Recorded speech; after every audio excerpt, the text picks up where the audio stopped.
The law, the religions demands. மதமும் பிரமாணமும் மனுஷங்கிட்ட என்ன பண்ணுது? டிமாண்ட் பண்ணுது. அது எதையோ ஒன்று டிமாண்ட் பண்ணுது. நீ அதை கொடு இதை கொடுன்னு என்ன பண்ணுது? டிமாண்ட் பண்ணுது. பட் கிரைஸ்ட் இந்த பூமிக்கு வந்ததனுடைய நோக்கம் டிமாண்ட் பண்றதுக்குள்ள சப்ளை பண்ணுவதற்கு. இயேசு இந்த பூமிக்கு வந்ததே ஒன்றை கொடுப்பதற்காக. வேதம் முழுவதும் வாசித்து பாருங்க. இயேசு கிட்ட வந்துட்டு யாரும் வெறுமையா போல.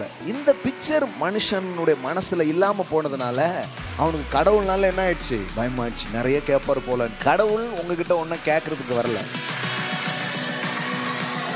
நான் சொல்றேன், இயேசு உங்க வாழ்க்கைக்குள்ள வராருன்னா, இயேசுவை குறித்த அறிவு உங்களுக்கு வருதுன்னா, இயேசுவின் தொடுதலை நீங்க அனுபவிக்கிறீங்கன்னா, நீங்க ஒரு குறைவுள்ள வாழ்க்கை வாழவே மாட்டீங்க. ஒருவேளை அப்படி இல்லாம இருக்கலாம், சில இல்லாமையில் இருக்கலாம், சில பற்றாக்குறையில் இருக்கலாம். இந்த இயேசுவின் வார்த்தையும் அவருடைய கிருபையின் வார்த்தையும் உங்களை தொட தொட தொட நீங்க வேற மாதிரி ஆயிடுவீங்க.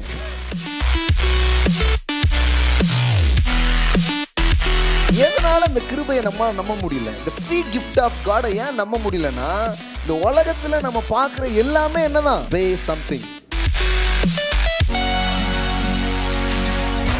சபை இந்த கிருபையை விளங்கி கொள்ளாமல் போனதுனால பிரசங்கம் எல்லாம் எப்படி ஆயிடுச்சு அப்படின்னு சொன்னா, உன்னுடைய உத்தமம், உன்னுடைய பரிசுத்தம், உன்னுடைய ஒழுங்கு, உன்னுடைய சரி இதெல்லாம் பார்த்துதான் கடவுள் உனக்கு என்ன பண்றாரு? உன்னை பரலோகத்தை தருகிறார், உனக்கு ரட்சிப்பை தருகிறார், உனக்கு எல்லாத்தையுமே தரார். இந்த மதம் உங்களை உன் கிரியை பத்தாது, இன்னும் கிரியை செய் அப்படியே உங்களை சொல்லும். ஆனா கிருபை சொல்லுது, இல்ல இல்ல, கிறிஸ்து உனக்காக எல்லாத்தையுமே முடிச்சிருக்காரு, ரிசீவ், பெற்றுக்கொள் அப்படின்னு சொல்லுது. கடவுள் ஏதோ உங்களுக்கு ஒண்ணு தரார் அப்படிங்கிறது இல்லைங்க. அது ரொம்ப சின்ன மெசேஜ். கடவுள் உங்களே கொடுக்குறாங்களா வைப்பார். பேதுருவின் படகை நிரப்புனதுனாலதான் பேதுரு என்ன பண்றான்? நான் பாவியான மனுஷன் அப்படின்னு மனம் திரும்புறான். அப்ப கடவுள் இன்னைக்கு உங்களை எப்படி மாத்துவாரு? உங்களை ஆசீர்வதிச்சே மாத்துவாரு. கர்த்தரை நம்புற உங்களுக்கு இந்த பூமியை நீங்கள் சுதந்திரிக்கிற வாழ்க்கையை அவர் வைத்திருக்கிறார்.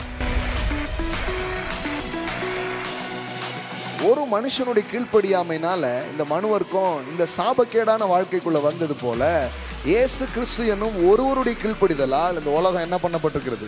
ஆசீர்வதிக்கப்பட்டிருக்கிறது. நீங்க ரெஸ்ட்ல இருந்தீங்கன்னா செமத்தியா ஒர்க் பண்ணுவீங்க. ஆனா ரெஸ்டே உங்களுக்கு இல்லைன்னு வைங்களேன், உங்க மைண்ட்ல உங்க ஆத்மாவில இளைப்பாறுதல் இல்லைன்னு வைங்களேன், சின்ன வேலை செஞ்சுக்கிட்டு இப்படி உட்காந்துருவீங்க. என் ரட்சிப்புக்கு என்ன வேணும்? செஞ்சு முடிச்சிட்டேன். என் சுகத்துக்கு என்ன வேணும்? செஞ்சு முடிச்சிட்டார். என்னுடைய ஆசீர்வாதத்துக்கு என்ன வேணும்? செஞ்சு முடிச்சிட்டார். என் எதிர்காலத்துக்கு என்ன வேணும்? செஞ்சு முடிச்சிட்டார். எனக்காக முடிக்கப்பட்டிருக்கிறது என்கிறது கேட்கப்படும் பொழுது இருதயம் இளைப்பாறுதலுக்கு திரும்ப ஆரம்பிக்கும். ஏங்க, நான் பண்ண பாவம்லாம் அவர் ஏத்துக்கிறாங்க, பழிய பூரா அவர் ஏத்துக்கிறாருங்க. அவருடைய பிளெஸிங்ஸ், அவர் தான் ஆசீர்வதிக்கப்பட்டவர், அதெல்லாம் என் தலையில ஊத்துறாருங்கிறீங்க. சபையே இன்னும் அதை நம்ப முடிய மாட்டேங்குது. அதனாலதான் இதுக்கு எதிரா பேசிட்டு இருக்காங்க. அது அப்படி சிலர் அப்படி சொல்லுவார்கள், உன் முழங்கால தான் உன் வாழ்க்கை நிற்கும் அப்படின்றாங்க. கிறிஸ்தவ பயணத்துல முதல் ஸ்டெப் என்ன தெரியுமா? உட்கார்றது. கடவுள் கிறிஸ்து என்கிற ஒருவர் மூலம் இந்த உலகத்தின் ஒட்டுமொத்த பாவங்களை அவர் சரீரத்தில் வைத்து அவர் அதை சுமந்து தீர்த்தார். ஆகையினால் இனி ஆக்கினை என்பதே இல்லை, இனி ரட்சிப்பு மாத்திரமே. கிருபை மட்டும் இல்லைன்னா நாம சொல்வதற்கு பேர் என்ன கிடையாது? சுவிசேஷமே கிடையாது. இயேசுவை எது சந்தோஷப்படுத்துதுன்னா, நீங்க அவர்கிட்ட இருந்து ரிசீவ் பண்றது. ஒவ்வொரு நாளும் வாழ்க்கை சர்ப்ரைஸால, வாழ்க்கை மேன்மையினால நிரம்பி இருக்கிற வாழ்க்கை கொடுக்குறது அந்த பூமிக்கு அவர் வந்தார். ஆனா உங்க சுற்றிலும் நீங்க பாக்குற அந்த உலகம், இந்த உலகத்தின் சூழ்நிலை நீங்க பார்க்கும்போது அப்படிப்பட்ட விதத்துல மக்கள் வாழ்றது போல இல்லாம இருக்கலாம். உங்களை அப்படி வாழ வைப்பார். அப்படி வாழ வைப்பது தான் அநேகருக்கு சுவிசேஷமாய் மாறப்போகிறது. கிறிஸ்து உங்களுக்காக மரித்திருக்கிறார், நீங்கள் ஒரு பரிபூர்ண வாழ்வை வாழ்வதற்காக. ஆமாம். அந்த லைஃப் எப்படி இருக்கும்? கிறிஸ்து உங்களுக்காக தந்த அந்த வாழ்க்கையை நீங்களும் நானும் அந்த பூமியில் வாழும் பொழுது அந்த வாழ்வு எப்படி இருக்கும் அப்படின்னா, அதான் நான் சொல்லிகிட்டே இருக்கிறேன், இந்த உலகம் அதை கண்டு வசீகரிக்கப்படும். அதை பார்த்தா பொறாமை வரும். நீங்கள் சுவிசேஷமே சொல்லாமல் உங்கள் மூலம் நீங்களே சுவிசேஷமாக மாறிடுவீங்க. ஆமென். பவுல் சொல்றார், you are the epistles of God. அப்போஸ்தலனாகிய பவுல் சொல்றாரு, நான் எழுதின நிருபங்கள்லேயே பெரிய நிருபம் எது தெரியுமா? நீங்க தான் அப்படிங்கிறார். ஆமென். நீங்க தான் நிருபம்ங்கிறார். You are the epistles of God. பாருங்க, ரோமர்கள் நிருபம், கொரிந்தியர் எடுத்துக்கோங்க. 2 கொரிந்தியர் 3ஆம் அதிகாரம் 2வது வசனம். எங்கள் இருதயங்களில் எழுதப்பட்டும் சகல மனுஷராலும் அறிந்து வாசிக்கப்பட்டும் இருக்கிற எங்கள் நிருபம், எல்லாம் சொல்லுங்க, எங்கள் நிருபம் நீங்கள் தானே. ரோமருக்கு எழுதின நிருபம், கொரிந்தியருக்கு எழுதின நிருபம்னு எத்தனையோ நிருபம் படிச்சிருப்பீங்க. ஆனால் பவுல் சொல்கிறாரு, எங்கள் நிருபம். நாங்கள் ஏதோ பேப்பரில் எழுதுனதை நம்பலைங்க, நீங்கள் தான் யாராக இருக்கிறீங்க, எழுதப்பட்ட நிருபமாக இருக்கிறீர்கள். You are the epistles of God. நீங்கள் தான் அவருடைய நிருபங்களாக இருக்கிறீர்கள். நிறைய நிருபங்களை என்ன பண்ணியிருக்கிறாரு, எழுதியிருக்கிறாரு. ஆனால் பெரிய நிருபம் யாரா? நீங்கள் தான். ஆமென். எல்லாம் சொல்லுங்க, நானே தேவனுடைய நிருபமாக இருக்கிறேன். ஆமென். தட் மீன்ஸ் கிரைஸ்டுடைய எக்ஸ்பிரஷன்ஸ், அவருடைய மகிமை, அவருடைய சகல காரியமும் உங்களுக்குள் ஊடுருவி அது உங்களையே நிரப்பி உங்கள் மூலமாக அந்த உலகத்தில் அப்படியே பரவும்.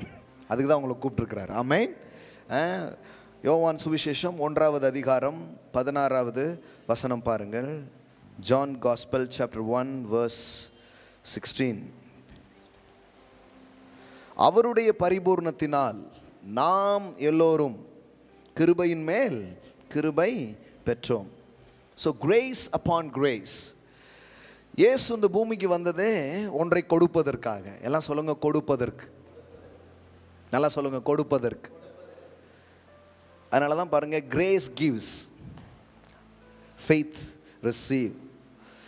கிருபை என்ன பண்ணுது, கொடுக்குது. எல்லாம் சொல்லுங்க, கிருபை கொடுக்கிறது. கடவுள் உங்ககிட்ட ஒன்றும் கேட்கறதுக்கு வரல. இதை முதல்ல சர்ச்சுக்கு வரும்போது புரிஞ்சுக்கணும். ஏன்னா நிறைய பேர் சர்ச்சுக்குள்ளே வந்த உடனே பாக்கெட்டெல்லாம் பிடிச்சிக்கிறாங்க, ஏதாவது பிடிங்கிடுவாங்களோ அப்படின்ட்டு. ஏன்னா இங்கே ரொம்ப காலமாக என்ன பண்ணியிருக்கிறாங்க, வழிபறி வேலைலாம் நடந்திருக்கு. எதுக்குள்ள, வெளியில் இல்லை, எங்கே நடந்திருக்கு, சர்ச்சுக்குள்ளே நடந்திருக்கு. உள்ளே போனால் எதையாவது பிடிங்கிடுவாங்க பிரதர் அப்படிங்கிற மாதிரி ஆயிடுச்சு.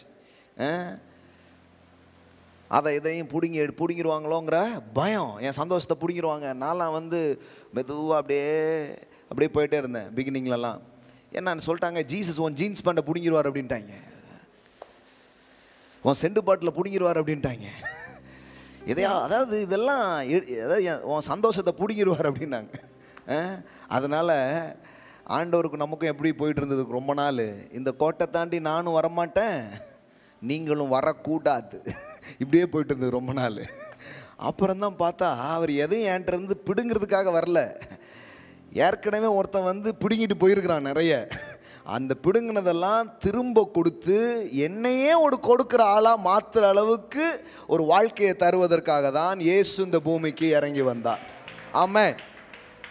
பக்கத்தில் பார்த்து சொல்லுங்கள், பதட்டப்படாதீங்க, பயப்படாதீங்க. இயேசு எதையும் பிடுங்க மாட்டார். ஆமென். உங்ககிட்ட இருந்து எடுத்துகிட்டு போகிறதுக்காக வரல. அவர் இந்த பூமிக்கு வரும்போது நிரம்பி வந்தார். அதனால தான் வேதம் சொல்லுகிறது, அவருடைய பரிபூர்ணத்தால். எல்லாம் சொல்லுங்கள், அவருடைய பரிபூர்ணத்தால். அப்படின்னா என்னென்னா, த ஃபுல்னஸ். அவர் இந்த பூமிக்கு வரும்போது இப்படி வந்தார், ஃபுல்லாக வந்தார். எல்லாருக்கும் கொடுக்கக்கூடிய அளவுக்கு ஒன்றை உடையவராகத்தான் அவர் இந்த பூமிக்கு இறங்கி வந்தார். வந்ததின் நோக்கமே என்ன, சப்ளை. எல்லாம் சொல்லுங்கள், கிரேஸ் சப்ளை. த லா, த ரிலீஜியன்ஸ் டிமாண்ட்ஸ். மதமும் பிரமாணமும் மனுஷங்கிட்ட என்ன பண்ணுது, டிமாண்ட் பண்ணுது. அது எதையோ ஒன்று டிமாண்ட் பண்ணுது. நீ அதை கொடு இதை கொடுன்னு என்ன பண்ணுது, டிமாண்ட் பண்ணுது. பட் கிரைஸ்ட் இந்த பூமிக்கு வந்ததனுடைய நோக்கம் டிமாண்ட் பண்ணுறதுக்கு இல்லை, சப்ளை பண்ணுவதற்கு, ஒன்றை கொடுப்பதற்கு வந்தார். இந்த மாலையில் நீங்கள் இதை கேட்டுட்டு இருக்கீங்களா? நான் சொல்கிறேன், ஒன்றை நீங்கள் பெற்றுக்கொள்வீர்கள். ஆமென். இந்த இடத்துக்கு வரும்போது இல்லாத எதையோ ஒன்றை கிறிஸ்து இந்த மாலையில் உங்களுக்கு கொடுத்து உங்களை நிரப்பி, போகும்போது ஒன்றை நான் உடையவன் அப்படிங்கிற மனநிலையில் தான் இந்த இடத்துல போவீங்க. நேரலையும் சரி, நேரலையில் பார்க்குறவங்களும் சரி, அதே செயலை கிறிஸ்து செய்கிறார். ஆமென். வேதம் முழுதும் வாசித்து பாருங்க, இயேசுக்கிட்ட வந்துட்டு யாரும் வெறுமையாக போல. ஆமென். யாராவது அப்படி போனாங்களா? ஒருத்தருமே போல. அவரிடம் வெறுமனையாக யாருமே போகலை. ஏனென்றால் அவரிடத்தில் வருகிறவர்களை அவர் ஏற்றுக்கொள்வது மட்டுமல்ல, ஒன்றை அவர் கொடுக்கிறார். ஒன்றை கொடுக்கிறார். ஒன்றை கொடுக்கும்படியாகவே அவர் இந்த பூமிக்கு வந்தார். இந்த பிக்சர் மனுஷனுடைய மனசில் இல்லாமல் போனதுனால அவனுக்கு கடவுள்னால என்ன ஆயிடுச்சு, பயமாயிடுச்சு. நிறைய கேட்பார் போலன்ட்டு. ஏன்னா கடவுளை ரெப்ரசன்ட் பண்ண, சாமியை பிரதிபலித்த பூசாரி, நம்ம ஆசாரி, நம்ம பாஸ்டர்கள் கரெக்டாக ரெப்ரசன்ட் பண்ணாததுனால அவங்க என்ன நினச்சிட்டாங்கன்னா, கடவுள் இப்படிப்பட்டவர்னு என்ன பண்ணிட்டாங்க, நினச்சிட்டாங்க. அதனால தான் கடவுளை கரெக்டாக ரெப்ரசன்ட் பண்ணது யார்? ஜீசஸ். ஆமென். அதனால தான் அவர் சொன்னார், என்னை கண்டவன் கடவுளை கண்டான், பிதாவை கண்டான். ஏசாயாவையோ எரோமியாவையோ மோசேயையோ இல்லை வேற யாரையோ பார்த்தவங்க கடவுளை பார்த்ததா சொல்லலை, என்னை கண்டவன். ஏன்? இதுக்கு முன்னாடி வந்த யாரும் கடவுளை என்ன பண்ணல, கரெக்டாக ரெப்ரசன்ட் பண்ணல. இன்றைக்கி கூட பாருங்கள், சபை கிறிஸ்தவம் கிறிஸ்துவை கரெக்டாக ரெப்ரசன்ட் பண்ணாததுனால நிறைய பேருக்கு எது பிடிக்க மாட்டேங்குது, கிறிஸ்தவம் பிடிக்கல, கிறிஸ்துவும் பிடிக்கல. சில சொல்கிறாங்க எங்களுக்கு கிறிஸ்தவம் பிடிக்கலங்க, ஆனால் கிறிஸ்து பிடிச்சிருக்கேங்கிறாங்க. இந்த மாதிரி பல நிலையில் மக்கள் இருக்கிறாங்க. ஏன்னா தவறாக ரெப்ரசன்ட் பண்ணப்பட்டுடுச்சு. அதில் ரொம்ப முக்கியமானது என்ன, அவர் எதையோ உங்கள்கிட்ட இருந்து எடுத்துருவார் அப்படிங்கிற மாதிரியே ஒரு மனநிலை உள்ள வந்துகிட்டே இருந்தது. இன்னும் சொல்லப்போனால் அவரோடு வாழ்கிறதுங்கிறது ரொம்ப கஷ்டங்க, ரொம்ப கஷ்டம். அதனால் ரொம்ப டீப்பாக போகக்கூடாது. நிறைய பேர் பேசுவாங்க பார்த்துருக்கீங்க, ரொம்ப டீப்பாக போயிடக்கூடாது. அப்படியே தொட்டும் தொடாமலும் பட்டும் படாமலும் என்ன பண்ணிடணும், அப்படியே நேக்காக போயிடணும். ரொம்ப ஆழமாக போயிட்டீங்கன்னா தம்பி குழியில் விழுந்துருவீங்க அப்படின்ட்டாங்க. அதனால் பெருங்க ரொம்ப ஜாக்கிரதையாக வாழ்கிறது தான் அப்படின்னு ஒரு எண்ணம் உள்ளே வந்துடுச்சு, ஒரு பயம் உள்ளே வந்துடுச்சு. ஆனால் உண்மையிலே கிறிஸ்துவ வாழ்க்கைங்கிறது அப்படிப்பட்டது அல்ல. இது போக போக பரவசமானது. ஆமென். இது போக போக ஈர்ப்பு அதிகரிக்கும். இது போக போக உங்களுக்கு இன்னும் பிடிக்கும். போக போக பேரின்பம் உண்டாகும். ஆமென். நீங்கள் பெற்றுக்கொள்வது மட்டும் இல்லை, உங்களையே ஊற்றா மாற்றிடுவார். ஆமென். எல்லாம் சொல்லுங்கள், நானே ஊற்றா இருப்பேன். ஆமென். கடவுள் ஏதோ உங்களுக்கு ஒன்று தரார் அப்படிங்கிறது இல்லைங்க, அது ரொம்ப சின்ன மெசேஜ். கடவுள் உங்களே கொடுக்குறவங்களா வைப்பார். ஆமென். வாரி இறைத்தான், ஏழைகளுக்கு கொடுத்தான், அவன் நீதி என்றும் நிற்கிறபடியே ஆகும். ஆமென். உங்கள் கை கொடுக்குற கையாக இருக்குங்க. இந்த இடத்துக்கு நீங்கள் வந்தீங்கன்னா, இந்த செய்தி நீங்கள் கேட்குறவங்களா இருப்பீங்கன்னா, ஒரு விஷயம் கேரண்டி, உங்கள் கை வாரி இறைக்கும். ரொம்ப சீக்கிரத்தில் உங்கள் கை வாரி இறைக்கிற கையாக அது மாறும். ஆமென். சூம்பி இருந்தாலும் சரி ஆயிரும். சிலருக்கெல்லாம் சூம்பி இருக்குது, அவங்களால கை என்ன பண்ண முடியல, நீட்டவே முடியலை, ஃபினான்ஷியலி சூம்பி போய் இருக்குது. நான் சொல்கிறேன், கடவுளுடைய கிருபை உங்களை தொடும், உங்கள் கை வாரி இறைக்கும். ஆமென். இந்த சபை மேலே இருக்கிற அனாயிண்டிங்கே என்ன தெரியுமா, கிவிங் அனாயிண்டிங் தான். ஆமென். ஆமாம். இங்கே நமக்கு இங்கே வந்தாலே உங்களுக்கு உண்டாகவும் செய்யும், நீங்கள் கொடுக்காமல் உங்களால் இருக்கவே முடியாது. ஆமென். நீங்கள் வாரி என்ன பண்ண ஆரம்பிச்சிருவீங்க, இறைக்கிறவங்களா மாறிடுவீங்க. அந்த அளவுக்கு உங்களுக்கு உண்டாகுவது நிச்சயம். ஆமென். இதெல்லாம் நிச்சயம் பாருங்கள். அப்போது அவர் தர்ற வாழ்க்கை ரொம்ப பிரம்மாண்டமானது, ரொம்ப அழகானது. அதை கொடுக்கறதுக்காக தான் இயேசு இந்த பூமிக்கு வந்தார். எல்லாம் சொல்லுங்கள், அவருடைய பரிபூர்ணத்தினால். இது ஒருத்தருக்கு கிடைக்கிற வாழ்க்கை இல்லை. சில சொல்லுவாங்க, பாலசேகர் சொல்லுகிறார் எல்லாரும் இப்படி ஆயிடுவீங்கன்ட்டு. எல்லாரும் அப்படி ஆக முடியாது, சில பேர் தான் அப்படிங்கிறாங்க. அப்படி இல்லைங்க. வசனத்தை நல்லா படிங்க. அவருடைய பரிபூர்ணத்தினால் சிலர் அல்ல, நாம் எல்லோரும். எல்லாம் சொல்லுங்கள், நாம் எல்லோரும் கிருபையின் மேல் கிருபை பெற்றோம். அப்போ grace is available to all, every one. எல்லாருக்கும் அது எப்படி இருக்குது, அவைலபிளாக இருக்குது. கடவுளுடைய உதவி, கடவுளுடைய அனுகிரகம், கடவுளுடைய ஆசீர்வாதம், கடவுளுடைய ஒத்தாசை இங்கே இருக்கிற ஒவ்வொரு மனுஷனுக்கும் அது எப்படி இருக்குது, அவைலபிளாக இருக்குது. எல்லாருக்கும் அது ரெடியாக இருக்குது. எல்லாருக்கும் உதவுறதுக்கு அது ரெடியாக இருக்கிறது. நாம் இலவசமாக அதை என்ன பண்ண முடியும், பெற்றுக்கொள்ள முடியும் என்பதுதான் காரியம். அப்போது இயேசு இந்த பூமிக்கு வரும்பொழுது ஒரு நிறைவோடு வந்தார். ஏன்னா மனுஷன் இங்கே குறைவோடு இருக்கிறான், அவனை நிரப்புறதுக்காக, அவனை நிரம்பி வழிய செய்வதற்காக இந்த பூமிக்கு அவர் வந்தார். ஆமென். நான் சொல்கிறேன், இயேசு உங்கள் வாழ்க்கைக்குள்ளே வராருன்னா, இயேசுவை குறித்த அறிவு உங்களுக்கு வருதுன்னா, இயேசுவின் தொடுதலை நீங்கள் அனுபவிக்கிறீங்கன்னா, நீங்கள் ஒரு குறைவுள்ள வாழ்க்கை வாழவே மாட்டீங்க. Abundance life. எல்லாம் சொல்லுங்கள், அபேண்டன்ஸ் லைஃப். எல்லாம் சொல்லுங்கள், பரிபூர்ண வாழ்க்கையை நான் வாழுவேன். ஆமென்.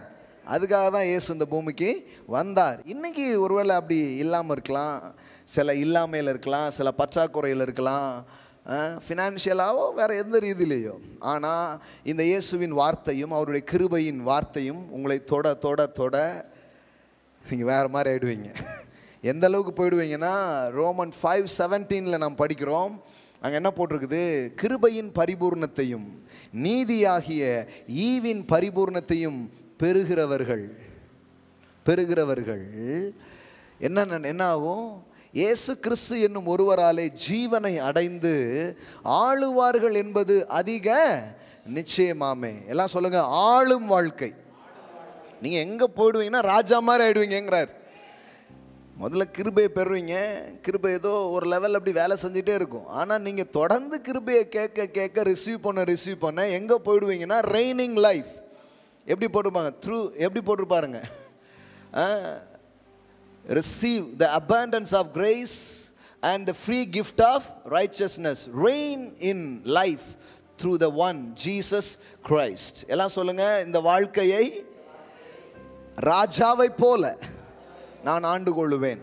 இதெல்லாம் சொல்லவே இல்லைங்க. அதனால கிறிஸ்தவ வாழ்க்கைங்கிறது ஒரு பரவசமாகவே எல்லாம் போயிடுச்சுன்னு வைங்களேன். கிறிஸ்தவ வாழ்க்கையில் என்ன இருக்கு? நீ ஒழுங்காக இருந்து பரிசுத்தமாய் வாழ்ந்தால் ஒருவேளை நீ எங்கே போவ? அதுவும் நிச்சயமாக கிடையாது. ஒருவேளை போகலாம் தம்பி, அதுவும் கிடைக்குமா கிடைக்காதான்ட்டா தெரியல. அதனால தான் நிறைய பேர் அங்கே போக மாட்டோமான்னு இவ்வளோ டவுட்டாக இருக்கும்போது இங்கே எதுக்கு யோக்கியமாக இருக்கணும்? இஷ்டத்துக்கு ஆட்டத்தை போட்டு போயிடுவோம் அப்படின்னு ஒரு குறும்பல் என்ன பண்ணிட்டாங்க, ஓடியே போயிட்டாங்க. இவங்க சுவிசேஷம் அப்படி தான் இருந்திருக்கு. ஓடியே போயிட்டாங்க. இன்னும் கொஞ்சம் பேர் பயத்திலேயே கொஞ்சம் பேர் என்ன பண்ணிட்டு இருக்கிறாங்க, வாழ்ந்துக்கிட்டே இருக்கிறாங்க. அப்படி இல்லை பாருங்க, ஆண்டு கொள்ளுகிற ஒரு வாழ்க்கையை இந்த பூமியில் உங்களுக்காக அவர் வைத்திருக்கிறார். ஆமேன். கிருபையின் வாழ்க்கைங்கிறது சாதாரணமான கிடையாது, ராஜா மாதிரி வாழ்றது. Amen. Live like a king. Amen. சும்மா கிடையாது. அதனால தான் இந்த பயணத்தை துவங்கும்போது இது எதை நோக்கிய பயணம்ங்கிறது உங்களுக்கு தெரிஞ்சாதான் பயணம் ரொம்ப பரவசமாக இருக்கும். இல்லைன்னா ஏதோ இப்படி போயிட்டே இருப்பீங்க. எப்படி போயிட்டுருக்கீங்கன்னா ராஜா மாதிரி வாழ்வேன் நான், ராஜாத்தி மாதிரி வாழ்வீங்க. ஆமாம், எனக்கு இந்த பயணத்தை நான் துவங்கும்போது எத்தனையோ காரியங்கள் பார்த்தா ஒன்றும் அந்தளவுக்கு நம்பிக்கையாகவே இல்லை வாழ்க்கையில். ஆனால் இந்த பிக்சர் மைண்டில் இருந்தது, ஒரு வாழ்க்கை கண்டிப்பாக வாழ்வோம், ஆனால் அது வேறு மாதிரி இருக்கும் அப்படின்ட்டு. இப்போ நான் கொஞ்சம் அதை ருசிக்கிறேன், ஆனால் இன்னும் ரொம்ப ருசிப்பேன் நான் நம்புகிறேன். ஆமேன். இப்போமே ரொம்ப நல்லா இருக்குது. இன்னும் போக போக நீதிமானின் பாதை நடுப்பகல் வரைக்கும் அதிகமாய் பிரகாசிக்கும் சூரிய பிரகாசம் போல் இருக்கும். ஆமேன். ரொம்ப பிரைட்டாகிடும் பாருங்கள். அதனால தான் சும்மா ஏதோ உட்காந்துட்டு எஞ்சி போயிடக்கூடாது. நீங்கள் எக்ஸ்பெக்ட் பண்ணணும், எதிர்பார்க்கணும். நான் அந்த மாதிரி வருவேன், கடவுள் எனக்கு அப்படி வைத்திருக்கிறார் என்பதை நம்ப வேண்டும். ஆமென். சரி, அப்போ அவருடைய பரிபூர்ணத்தினால் நாம் எல்லாரும் எதை பெறுறோம்? கிருபையின் மேல் கிருபை. அதை இன்னும் விரிவாக்கி சொல்லலாம். கிருபையின் மேல் கிருபை என்ன சொல்லலாம், விரிவாக்கி சொல்லலாம். எப்படி சொல்லலாம்? கிரேஸ் அப்பான் கிரேஸ் அப்படிங்கிறது இப்படி வருது. ஏதோ கிருபை அப்படின்னு நினச்சி கூட, ஏன்னா நிறைய பேர் கிருபைன்னா ரொம்ப சாதாரணமாக யோசிச்சுருவாங்க. முக்கியங்க கிருபை தாங்க இருக்குது, அவருக்கு பெரிய அரசு வேலை இருக்குது அப்படின்னு. நமக்கு கிருபை தாங்க இருக்குது, ஆனால் அவருக்கு அவங்க மாமா பெரிய பணக்காரர். நமக்கு கிருபை தாங்க இருக்குது, அவங்களுக்கு நிறைய சொத்து பத்துலாம் இருக்குது. அப்போ இவங்க என்ன ஆயிடுச்சுன்னா, இந்த கிருபைங்கிறது என்னது, ஏதோ அது ஒரு சும்மா ஒரு ஊறுகா மாதிரி, அது மற்றதெல்லாம் ரொம்ப பெருசுன்னு நினச்சிட்டாங்க. அப்போ அதுலேருந்து என்ன தெரியுது, கிருபை பற்றி ஒன்றுமே புரியலைன்னு அர்த்தம். யோவான் 1 தம்பி, யோவான் 1:16 ஆம்பிளிஃபையில் போடுங்க. என்ன போட்டிருக்குது? இது ஏற்கனவே வாசித்திருக்கேன் பாருங்கள், எப்படி போட்டிருக்கு பாருங்கள். For out of his fullness, the super abundance of his grace and truth, we have all received grace upon grace. அது எப்படி போட்டிருக்குது? Spiritual blessings upon blessings. எல்லாம் சொல்லுங்க, ஆசீர்வாதத்துக்கு மேல் ஆசீர்வாதம். Favor upon favor, தயவுக்கு மேலே தயவு. அப்புறம் பாருங்க, gifts upon gifts. எல்லாம் சொல்லுங்க, பரிசுக்கு மேலே பரிசு. இயேசு எந்த வாழ்க்கை கொடுக்க வந்தார்? ஆசீர்வாதத்துக்கு மேலே ஆசீர்வாதம். ஆமென். அப்படிதானே போட்டிருக்குது.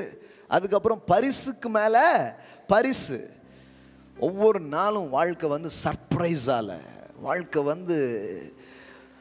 மேன்மையினால் நிரம்பி இருக்கிற வாழ்க்கையை கொடுக்குறது அந்த பூமிக்கு அவர் வந்தார். ஆனால் உங்கள் சுற்றிலும் நீங்கள் பார்க்குற அந்த உலகம் இந்த உலகத்தின் சூழ்நிலை நீங்கள் பார்க்கும்போது அப்படிப்பட்ட விதத்தில் மக்கள் வாழ்கிறது போல் இல்லாமல் இருக்கலாம். ஆனால் அதான் சொல்கிறேன், அப்படிப்பட்ட உலகத்துக்கு நடுவில் அவர் உங்களுக்கு ஜீவனை கொடுத்து இந்த கிருபையை கொடுத்து உங்களை அப்படி வாழ வைப்பார். அப்படி வாழ வைப்பது தான் அநேகருக்கு சுவிசேஷமாய் மாறப்போகிறது.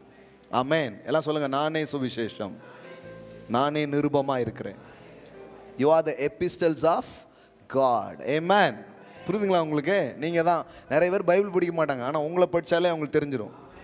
ஆமென். இந்த அக்காவை பார்க்கும்போது, இந்த தம்பியை பார்க்கும்போது, இந்த அண்ணனை பார்க்கும்போது சுவிசேஷம் எனக்கு நல்லா விளங்குது. எப்படி கிடந்தாங்க இன்னைக்கு இப்படி வந்திருக்காங்கன்னா அது கிறிஸ்துவினால் செய்த காரியம் என்பது உங்கள் மூலமாக வெளியரங்க மாறதுக்கு தான் உங்களை என்ன பண்ணியிருக்கிறாரு, கூப்பிட்டுருக்கிறார். ஆமென். அதனால் இது ஒரு மேன்மையான பயணம், இது ஒரு மேன்மையான வாழ்க்கை.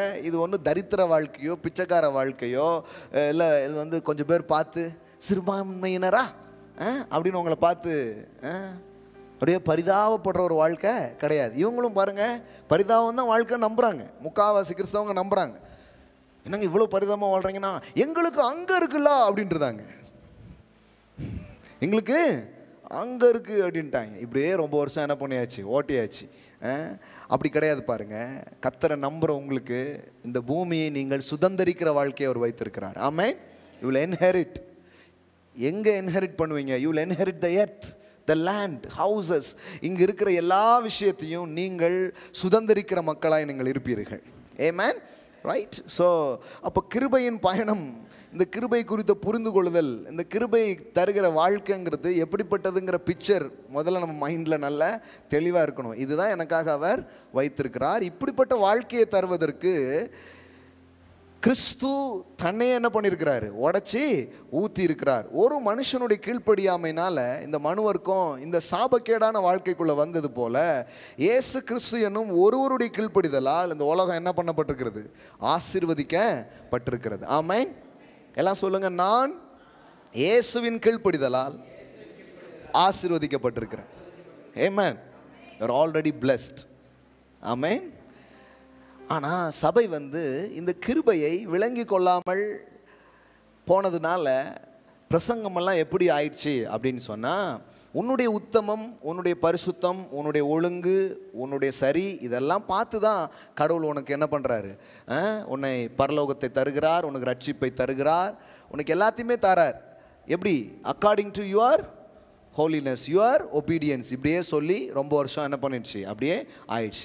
இப்போ கிருபையின் உடன்படிக்கை குறித்து நாம் படித்து வருகிறோம். இந்த கிருபையின் உடன்படிக்கை என்ன சொல்லுது? இங்கு உங்கள் கிரியையை கடவுள் கணக்கில் கொள்ளாமல் தன்னுடைய கிருபையின் அடிப்படையில் எல்லாவற்றையும் தருகிறார். ஆமென். நம்ம நற்கிரியை செய்கிறோமா? செய்கிறோம். ஆனால் நற்கிரியை என்பது முதல்ல வரல, கிருபை தான் முதல்ல வருது. ஆமென். ரட்சிப்பு வந்து என்னுடைய கிரியையினால் என்ன பண்ணல, எனக்கு வரவே இல்லை. இந்த ஃபவுண்டேஷனை ஸ்ட்ராங் பண்ணாதான் பெரிய பெரிய பில்டிங்லாம் கட்ட முடியும். அதனால தான் மீண்டும் ஆகஸ்ட் மாதத்துலேருந்து கிருபை குறித்த சில பேசிக் திங்ஸும் இன்னும் புது விஷயங்களும் என்ன பண்ண ஆரம்பித்தோம், பேச ஆரம்பித்தோம். பாருங்கள், இன்னும் சில அஸ்திபாரமான வார்த்தைகளை சொல்லி இன்னும் உள்ளே நம்ம போகலாம். எபேசியருக்கு எழுதின நிருபம் 2வது அதிகாரம் 8வது வசனம் பாருங்கள். கிருபையினாலே விசுவாசத்தை கொண்டு ரட்சிக்கப்பட்டீர்கள், இது உங்களால் உண்டானது அல்ல, இது தேவனுடைய ஈவு. எல்லாம் சொல்லுங்க, கிருபையினாலே விசுவாசத்தை கொண்டு ரட்சிக்கப்பட்டேன். ஆமென். உங்கள் ரட்சிப்பு எப்படி வந்தது? உங்களுக்கு ரட்சிப்பு எப்படி உண்டாகுதுன்னா, நீங்கள் எந்த செயலும் செய்ததினால் அல்ல. இந்த உலகத்தில் இருக்கிற எல்லா மதத்துக்கும் கிறிஸ்தவம் போதிக்கும் போதனைக்கும் என்ன வித்தியாசம்? எல்லா மதங்களும் உன்னுடைய பாவ புண்ணியம், உன்னுடைய கர்மா, இதன் அடிப்படையில் தான் உனக்கு முக்தி கிடைக்கும், மோட்சம் கிடைக்கும் என்று சொல்லுகிறது. ஆனால் கிறிஸ்தவத்தில் மட்டும்தான் ஒரு சுவிசேஷம் இருக்கிறது. என்ன சுவிசேஷம்? உன்னுடைய கிரியைகளை கடவுள் கணக்கில் கொள்ளாமல் கடவுளே உனக்காக பரிகார பலியாக மாறி உன் சார்பிலே அவர் எல்லாவற்றையும் செய்து முடித்து பலியாகிறார். அந்த பலியின் மீது அல்லது அவருடைய செயலின் மீது நீ வைக்கக்கூடிய விசுவாசம் உன்னை ரட்சிக்கிறது, உன்னை முக்திக்குள்ளாக்குகிறது, உன்னை தேவன் ஏற்றுக்கொள்ளும் ஒரு நபராக மாற்றுகிறது என்பதுதான் சுவிசேஷமாக இருக்கிறது. ஆமென். அதனால தான் பாருங்க, கிரேஸ் இஸ் த காஸ்பல். எல்லாம் சொல்லுங்க, கிரேஸ் இஸ் த காஸ்பல். கிருபை மட்டும் இல்லைன்னா நாம் சொல்வதற்கு பேர் என்ன கிடையாது, சுவிசேஷமே கிடையாது. Grace is the power of the gospel. சுவிசேஷத்தின் வல்லமே எதில் இருக்குதுன்னா, இதில் தான் இருக்குது, கிருபையில் தான் இருக்குது. அதனால தான் பவுல் சொல்கிறாரு, என் பிராணனை கூட நான், என் உயிரை கூட நான் பெருசாக நினைக்கல, தேவனுடைய இந்த கிருபையின் சுவிசேஷத்தை நான் பிரசங்கிக்க விரும்புகிறேன். ஏன்னா போகிற இடத்துலெல்லாம் அவருக்கு எதிர்ப்பு, போகிற இடத்துலெல்லாம் அவர் அகைன்ஸ்ட் பண்ணுறாங்க, போகிற இடத்துலெல்லாம் அவருக்கு ஏகப்பட்ட பிரச்சனை வருது. ஏன்னா யூத மதம் வளர்ந்திருந்த ஒரு இடத்துல சிலுவையில் அறையப்பட்ட இயேசுவை குறித்து பவுல் என்ன பண்ணுறாரு, பேசுகிறாரு. யூத மதம் என்ன நம்பினது, ஒரு மனுஷன் வந்து தான் செய்கிற கிரியை, அந்த கிரியின் அடிப்படையில் தான் அவனுக்கு என்ன கிடைக்கும், ரட்சிப்பு கிடைக்கும், இப்படியே நம்பிட்டு வருது. ஆனால் பவுல் வந்து என்ன சுவிசேஷத்தை கொண்டு வராரு, இல்லை விசுவாசத்தால் நீதிமான் பிழைப்பான். எல்லாம் சொல்லுங்க, விசுவாசத்தால் நீதிமான் பிழைப்பான். அவர் திரும்ப திரும்ப சொல்கிறாரு, ரோமராக இருக்கட்டும் கலாத்தியராக இருக்கட்டும், என்ன சொல்கிறாரு, ஒரு மனிதனும் தன் கிரியையினால் என்ன பண்ணப்படுறது இல்லை, ரட்சிக்கப்படுகிறது இல்லை. கிரியைனா என்ன, நான் செய்கிற சில நல்ல நல்ல காரியங்கள், அல்லது 10 கட்டளையை கடைபிடிப்பது, அல்லது உபவாசம் நான் செய்வதாலே, அல்லது நான் தவம் செய்வதனாலேயோ, அல்லது நான் வந்து எந்த புண்ணிய காரியங்கள் செய்வதாலேயோ எனக்கு ரட்சிப்பு உண்டாகவே முடியாது. அதனால தான் ஒரு கத்தோலிக்க போதகராக இருந்த மார்ட்டின் லூத்தர் இந்த பாவ மன்னிப்பு நிச்சயத்தையும் இந்த ரட்சிப்பு நிச்சயத்தையும் அவர் பெறாமல் எத்தனையோ செயல்களை அவர் செஞ்சுட்டே இருந்தார். அவருக்கு ஒரு நாள் வந்து இது எதுவுமே என்ன பண்ணல, எனக்கு அது ஒரு நிச்சயத்தை தரவே இல்லை. ஏன்னா அன்னைக்கு சபை எத்தனையோ காரியங்களை போதிச்சு வச்சுருந்துச்சு. இப்போவுமே இவ்வளோ இருக்குன்னா அப்போ என்ன பண்ணியிருப்பாங்க யோசித்து பாருங்க. பாவ மன்னிப்புக்கெலாம் கொஞ்சம் காசு கட்டினா போதும், ரசீது போட்டு கொடுத்துருவாங்க. அதை வச்சு தான் பெரிய பெரிய ஆலயெல்லாம் என்ன பண்ணாங்க, கட்டினாங்க. பணக்காரனாக இருந்தால் அட்வான்ஸ் புக்கிங்கில் பண்ணிட்டு இருந்திருக்கான் அவன், நான் கொஞ்சம் எக்ஸ்ட்ராவே கொடுத்துட்றேன் அப்படின்ட்டு. சபை வந்து காசை கலெக்ட் பண்ணிட்டே இருந்தது. கிரியையினால தான் ரட்சிப்பு, இதில் சபை ஊறி போயிருந்தது. ஆனால் மார்ட்டின் லூத்தர் போன்றவர்கள் அதை தேடி கடைசியில் பார்த்தா ஒரு நாள் ரோமர்கள் நிருபத்தை அவர் வாசித்து கொண்டிருந்த போது அந்த 1:16 வசனத்தை அவர் வாசித்தார். அதில் வருது, விசுவாசத்தால் நீதிமான் பிழைப்பான். அப்போ கிரியையினால் என்ன வர முடியாது, ரட்சிப்பு வரவே முடியாது. விசுவாசத்தால் தான் ரட்சிப்பு வருது. என்ன விசுவாசம், தேவன் ஒரு கிரியையை செய்தார், அதன் மேலே நான் வைக்கிற விசுவாசம் தான் எனக்கு என்ன உண்டாக்குது, ரட்சிப்பை உண்டாக்குது. இந்த புரிதல் வந்ததுக்கு அப்புறம் தான் கடவுளை அணுக, கடவுளிடத்தில் போக இவருக்கு என்ன உண்டாச்சு, தைரியம் உண்டாச்சு. அதனால தான் பாருங்க, தங்கள் கிரியையை சார்ந்திருக்கிற மக்கள் கடவுள்கிட்ட தைரியமாக அவங்களால போக முடியறதே கிடையாது. ஏன்னா நீ என்ன செய்தாய், போன வாரம் என்ன பண்ணாயின்னொன்னே எல்லாம் என்ன பண்ணிடும், சர்ன்னு இறங்கிடும். இவங்க விசுவாசமும் நிலையாக இருக்கவே இருக்காது.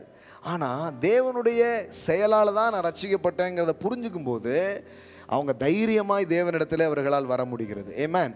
அப்போது இதை நிரூபிக்கும்படியாக தான் அவர் நிறைய காரியங்கள் என்ன பண்ணுறாரு, பேசுகிறாரு. ரோமர்கள் நிருபமே அதை பற்றிய ஒரு புத்தகம்தான். 4ஆம் அதிகாரத்துக்கு வாங்க. ரோமர்கள் நிருபம் 4வது அதிகாரம்.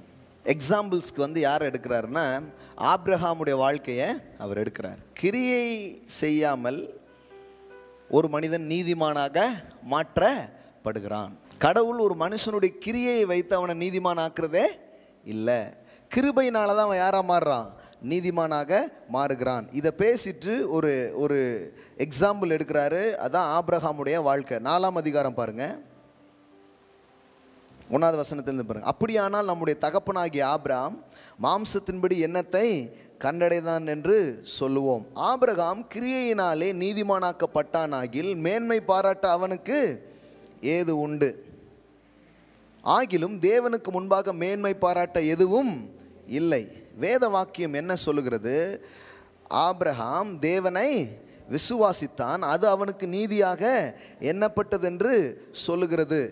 கிரியை செய்கிறவனுக்கு வருகிற கூலி கிருபை என்று எண்ணப்படாமல் கடன் என்று எண்ணப்படும். ஒருவன் கிரியை செய்யாமல் பாவியை நீதிமானாக்கிறவரிடத்தில் விசுவாசம் வைக்கிறவனாக இருந்தால் அவனுடைய விசுவாசமே அவனுக்கு நீதியாக எண்ணப்படும். அந்தபடி கிரியைகள் இல்லாமல் தேவனாலே நீதிமான் எண்ணப்படுகிற மனுஷனுடைய பாக்கியத்தை காண்பிக்கும் பொருட்டு எவர்களுடைய அக்கிரமங்கள் மன்னிக்கப்பட்டதோ, எவர்களுடைய பாவங்கள் மூடப்பட்டதோ அவர்கள் பாக்கியவான்கள். எவர்களுடைய பாவத்தை கர்த்தர் எண்ணாதிருக்கிறாரோ அவன் பாக்கியவான் என்று தாவீது சொல்லியிருக்கிறான். 2 எக்ஸாம்பிள் சொல்றாரு. ஒன்று ஆபிரகாமுடைய வாழ்க்கை, அப்புறம் தாவீது சொன்ன ஒரு கோட் என்ன பண்றாரு, ஒரு ஸ்கிரிப்சர் எடுத்து என்ன பண்றாரு இங்க கொண்டு வர்றார். ஆபிரகாம் நீதிமான் ஆக்கப்பட்டான். எப்படி நீதிமான் ஆக்கப்பட்டான்னா, அவன் எந்த கிரியை செய்தும் நீதிமான் ஆக்கப்படவே இல்லை. விருத்த சேதனம் செய்வதற்கு 13 வருஷங்களுக்கு முன்னாடியே ஆபிரகாம கடவுள் நீதிமான்ட்டார். இவங்கெல்லாம் என்ன சொல்லிட்டு இருந்தாங்கன்னா, எப்போ நீ விருத்த சேதனம் பண்ணுறியோ அப்போ தான் நீ யார், நீதிமான் அப்படின்றாங்க. இப்போ இப்படி நிறைய சடங்குகளை சம்பிரதாயங்களை அவங்க சொல்லி வந்தாங்க. அதில் தான் பவுல் இல்லை இல்லை அப்படிப்பட்ட செயலால் அவன் நீதிமான் ஆகிறதே இல்லைங்கிறத அவர் சொல்கிறார். பாருங்க 9வது வசனம் பாருலேருந்து பாருங்க. இந்த பாக்கியம் விருத்த சேதனம் உள்ளவனுக்கு மாத்திரம் வருமோ, விருத்த சேதனம் இல்லாதவனுக்கு வருமோ? ஆபிரகாமுக்கு விசுவாசம் நீதியாக எண்ணப்பட்டது என்று சொல்லுகிறோமே, அது எப்பொழுது அவனுக்கு எண்ணப்பட்டது? அவன் விருத்த சேதனம் உள்ளவனாக இருந்த போதோ, விருத்த சேதனம் இல்லாதவனாக இருந்த போதோ? விருத்த சேதனம் உள்ளவனாக இருந்த போது அல்ல, விருத்த சேதனம் இல்லாதவனாக இருந்த போதே. மேலும் விருத்த சேதனம் இல்லாத காலத்தில் அவன் விசுவாசத்தினால் அடைந்த நீதிக்கு முத்திரையாக விருத்த சேதனமாக அடையாளத்தை பெற்றான். விருத்த சேதனம் இல்லாதவர்களாய் விசுவாசிக்கிற யாவருக்கும் நீதி எண்ணப்படும் பொருட்டாக அவர்களுக்கு அவன் தகப்பனாய் இருக்கும்படிக்கு. இப்போ நமக்கெல்லாம் ஆபிரகாம் தகப்பன் நம்ம ஏன் சொல்கிறோம்? ஏன்னா நாம் விசுவாசத்தால் நீதிமானாக்கப்படுகிறோம். ஆமென். நாம் கிரியையினால் நீதிமானாக்கப்படவே இல்லை. கிரியையினால் ஒரு மனுஷன் நீதிமானாக்கப்படவே முடியாது. இது கரெக்டாக போயிடும். அதுக்கு வாய்ப்பே சொல்லுங்க பாருங்க, வாய்ப்பு இல்லை ராஜா, அதுக்கு வாய்ப்பே கிடையாது. பாருங்க 3வது அதிகாரம் 28வது வசனம் பாருங்க. மனுஷன் நியாய பிரமாணத்தின் கிரியை இல்லாமல் விசுவாசத்தினாலே நீதிமானாக்கப்படுகிறான் என்று தீர்க்கிறோம். நியாய பிரமாணத்துக்கு கீழ்ப்படியாம எதனால தான் நீதிமான் ஆகிறான்? விசுவாசத்தை தான் நீதிமான் ஆகிறான். இதே 20வது வசனம் பாருங்க. இப்படி இருக்க பாவத்தை அறிகிற அறிவு நியாய பிரமாணத்தால் வருகிறபடியினால் எந்த மனுஷனும் நியாய பிரமாணத்தின் கிரியையினாலே தேவனுக்கு முன்பாக நீதிமான் ஆக்கப்படுவது இல்லை. கிளியரா இருக்கும். சில சொல்லுவாங்க அதுவும் பண்ணணும் இதுவும் பண்ணணும். அதுக்காண்டி தான் கலாத்தியர் புக்கே எழுதுறாரு. ரோமரில் இதெல்லாம் சொல்லிட்டாரு. என்ன சொல்லிட்டாரு தெரியுமா? தம்பி, கிரியினால் என்ன கிடையாது, ரட்சிப்பே கிடையாது. அப்படி ரட்சிக்கப்படணும்னா கிறிஸ்து வர வேண்டிய அவசியமே இல்லை. அதனால் ரட்சிப்பு எதனால தான் வருது? இயேசு செய்த செயலை விசுவாசிப்பதாக தான் வருது. இப்படி தெளிவாக பிரசங்கம் பண்ணி விட்டார். இவர் ஒரு பக்கம் போனால் அடுத்த மீட்டிங் ஸ்டார்ட் பண்ணிட்டாங்க. இப்போ நான் சில இடத்துலலாம் போய் ப்ரீச் பண்ணுவேன். போகிறதுக்கு முன்னாடி கேட்பேன், நீங்கள் தொடர்ந்து இதை நம்புறீங்களா, அடுத்தாலும் இதை பேசுவீங்களான்னு கேட்பேன். இல்லைன்னா அங்கே போய் நமக்கு அது வேஸ்ட் பாருங்களேன். நம்ம போய் ஒன்று பேசிட்டு வருவோம், அதுக்கப்புறம் அவங்க இன்னொன்று பேசுனாங்கன்னா அவன் அப்படியே குழம்பிடுவான். நீங்கள்லாம் ஒரு முடிவுக்கு வாங்க, அப்புறம் நான் சர்ச்சுக்கு வரேன்னு போயிடுவான். அப்படி போனவங்க ரொம்ப பேர் இருக்காங்க. இவங்க இவ்வளோ குழப்பத்தில் வச்சுருக்காங்களே அப்படின்னு போயிடுவான். அது மாதிரி தான் பாருங்கள், வேறவங்க என்ன பேசிட்டாங்கன்னா, இல்லை இல்லை நீ விருத்த சேதனமும் பண்ணணும், நீங்கள் சில இயேசு செஞ்சது மட்டும் போதாது, நீங்கள் சில செயல்களை செய்யணும், அப்படி செஞ்சாதான் உங்களுக்கு ரட்சிப்பு கிடைக்கும், இல்லைன்னா அப்படின்ட்டாங்க. அங்கே போய் பார்த்தா பவுல் சொன்ன பிரசங்கத்துக்கு பதிலாக வேறு மாதிரி நிறைய நடந்துருக்குது. உடனே தான் இப்போ கலாத்தியர் நிருபமே என்ன பண்ணுறாரு, எழுதுறாரு. நான் உங்களுக்கு எப்படிப்பட்ட ஒரு சுவிசேஷத்தை சொன்னேன், அதெல்லாம் விட்டுட்டு என்ன பண்ணிட்டீங்க, பின்னாடி போயிட்டீங்களே அப்படின்னு சொல்லி திருப்பி அவங்கள எங்கே கொண்டு வராரு? கிரியைக்குள் போன அவர்களை மீண்டும் கிறிஸ்து வண்டை கொண்டு வருகிறார். ஆமென். அவர் சொல்றாரு, ஒன்று தான் கிருபையை இழப்பதற்கான வழி அப்படிங்கிறார். ஒரு விஷயம்தான், நீங்கள் கிருபையை இழந்து போய்டுறதுக்கு ஒரே ஒரு வாய்ப்பு தான் இருக்கு. அது என்ன தெரியுமா? கிறிஸ்துவை விடுதல். பாவம் செய்கிறவன் கிருபை இழந்துடுவான்னு பைபிளில் போடல. நிறைய பேருக்கு இந்த ஸ்டேட்மெண்ட் தான் ரொம்ப முக்கியமாக தேவை. எல்லாம் சொல்லுங்க, பாவம் செய்கிறவன் கிருபை இழப்பான் என்று வேதம் சொல்லவில்லை. நீங்கள் நம்பாத ஒன்றை பைபிள் சொல்லுது. பாவம் பெருகிற இடத்தில் தேவனுடைய கிருபை அதிகமாய் பெருகிற்று. பாருங்க, ரோமன் 5:20. மேலும் மீறுதல் பெருகும்படிக்கு நியாயப்பிரமாணம் வந்தது, அப்படி இருந்தும் பாவம் பெருகின இடத்தில் கிருபை அதிகமாய். இப்போ நம்ம காலகாலமாக நம்ம மைண்டில் என்ன போயிட்டு இருக்குன்னா, பாவம் பெருகிற இடத்துல கடவுளின் கோபம் பெருகும். கொரோனா ஏன் வந்துச்சு? சாமி கோபப்பட்டுடுச்சு, இப்படியே பேசி வச்சிருக்காங்க. வெட்டுக்கிளி ஏன் வந்தது? சாமி கோபப்பட்டுடுச்சு, சாமி இன்னும் கோபமாக இருக்கு, வாங்க எல்லாரும் கூடி ஜோம் பண்ணி சாமியை சாந்தப்படுத்துவோம் அப்படின்ட்டாங்க. இப்போ அங்கே கூடி என்ன பண்ணிட்டு இருக்காங்கன்னு நினைக்கிறீங்க? சாமி கோச்சிக்காதீங்க கோச்சிக்காதீங்க அப்படின்னு திறப்பில் கொஞ்சம் பேர் என்ன பண்ணுறாங்க, நின்று எப்படியாவது ஓட்டையை அடைச்சிடலாமான்னு பார்க்காங்க. அப்படின்னா எவ்வளோ ஒரு ராங் இமேஜ் பாருங்கள் கடவுளை பற்றி. கடவுளை பற்றி ஒரு தப்பான படத்தை கொடுத்துட்டாங்க. கொடுத்ததுனால தான் என்ன நடந்தாலும் என்னது, சாமி குத்தம் தெய்வ குத்தம்னு சொல்கிறது இங்கேயும் அதே தான் நடந்துகிட்ருக்கு. ஐயோ அப்படின்ட்டு.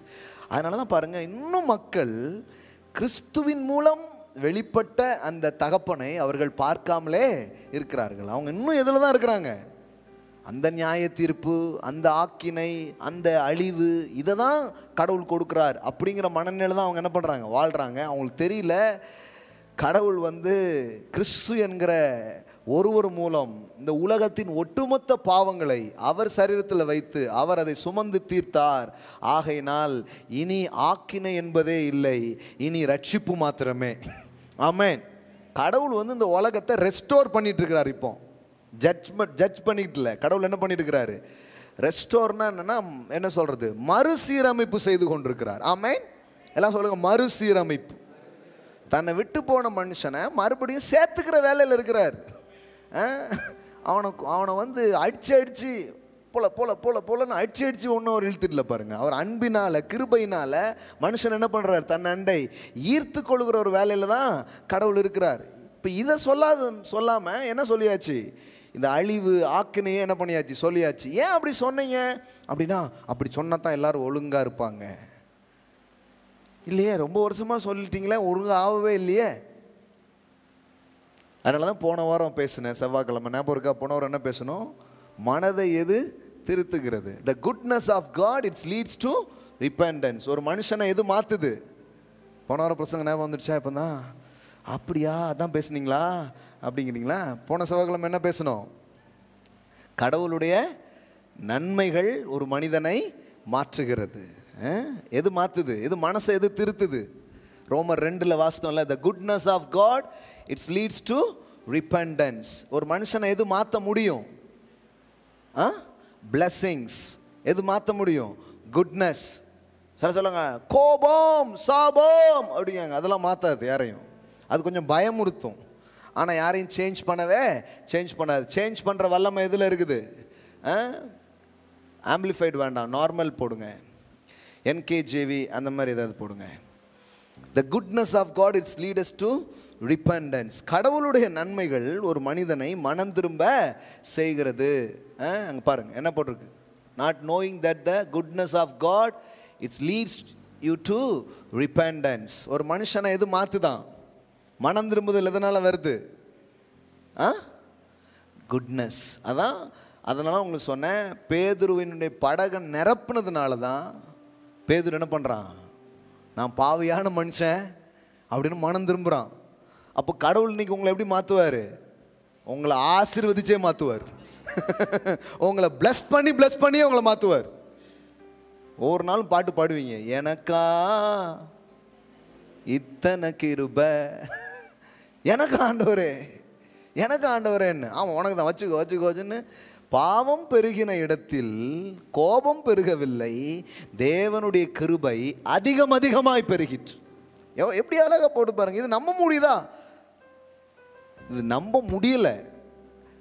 நான் சொல்றேன், அதுக்கு பேர் தான் சுவிசேஷமே. உங்களால் நம்ப முடிஞ்சா அதுக்கு பேர் என்ன கிடையாது? காஸ்பலே கிடையாது. ஏன் இந்த கிருபையின் சுவிசேஷத்தை நம்மளால் நம்ப முடியல தெரியுமா? ஏன் நம்ப முடியல?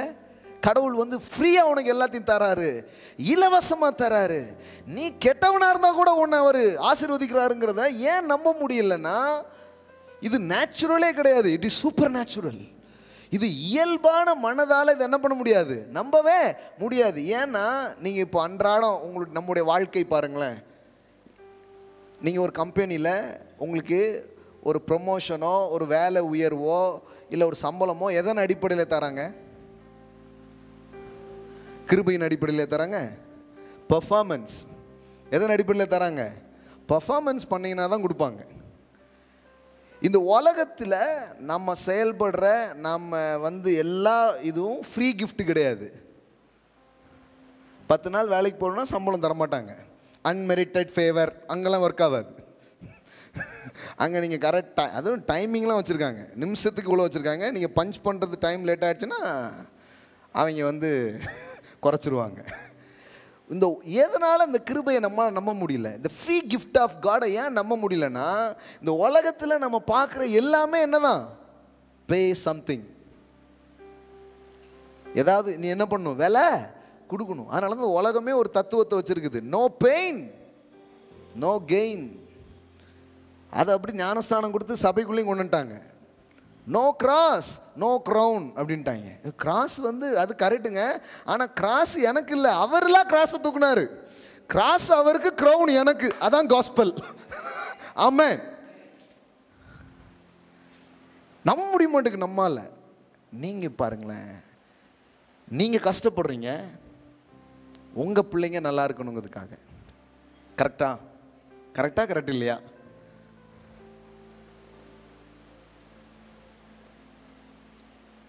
பிள்ளைங்க மட்டும் இல்லை, தன்னுடைய சகோதரனோ சகோதரியோ கஷ்டப்படக்கூடாதுங்கிறதுக்காக அண்ணன்மார்கள் கஷ்டப்படுறாங்க. என்ன தெரியாதா? படிக்காதவங்க பார்த்தீங்களா இல்லையா?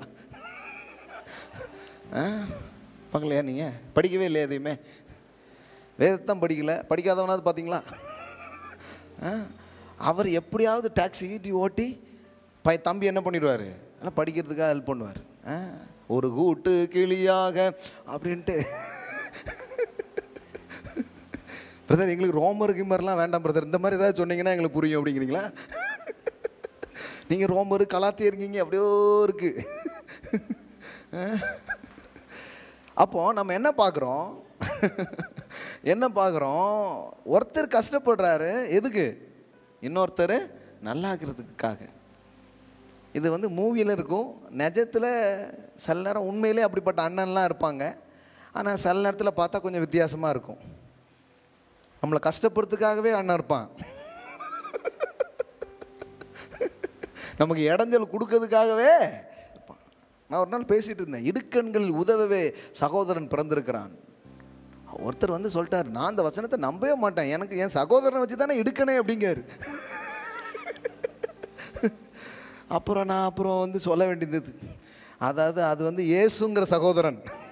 எப்படி? அதுக்காண்டி தாங்க அந்த சகோதரன் பிறந்தார், மூத்த அண்ணாச்சி. அவர் உங்களுக்கு உதவுறதுக்காக தாங்க 2000 வருஷத்துக்கு முன்னாடி பிறந்தாருன்னே அந்த ஆள் சமாதானமாக போகிறார். ஏன் அண்ணனை பற்றி மட்டும் சொல்லாதீங்க அப்படிங்கார். நீங்கள் பைபிள்லேயே நீங்கள் பார்த்தீங்கன்னா யோசேப்பை குழிவில் தள்ளதே யார் தான்?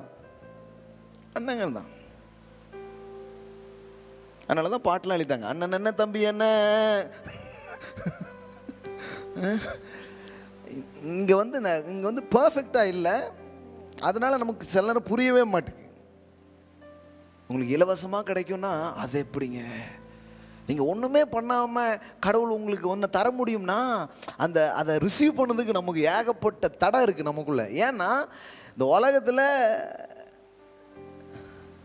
சொல்லுவாங்களே, வெளுங்கையில் முளம் போட முடியுமா, நிறைய டைலாக்ஸ்லாம் இருக்குது. சும்மா கிடைக்காது. நோ பெயின் நோ கெயின், இப்படியே மைண்ட் இதாகிடுச்சு.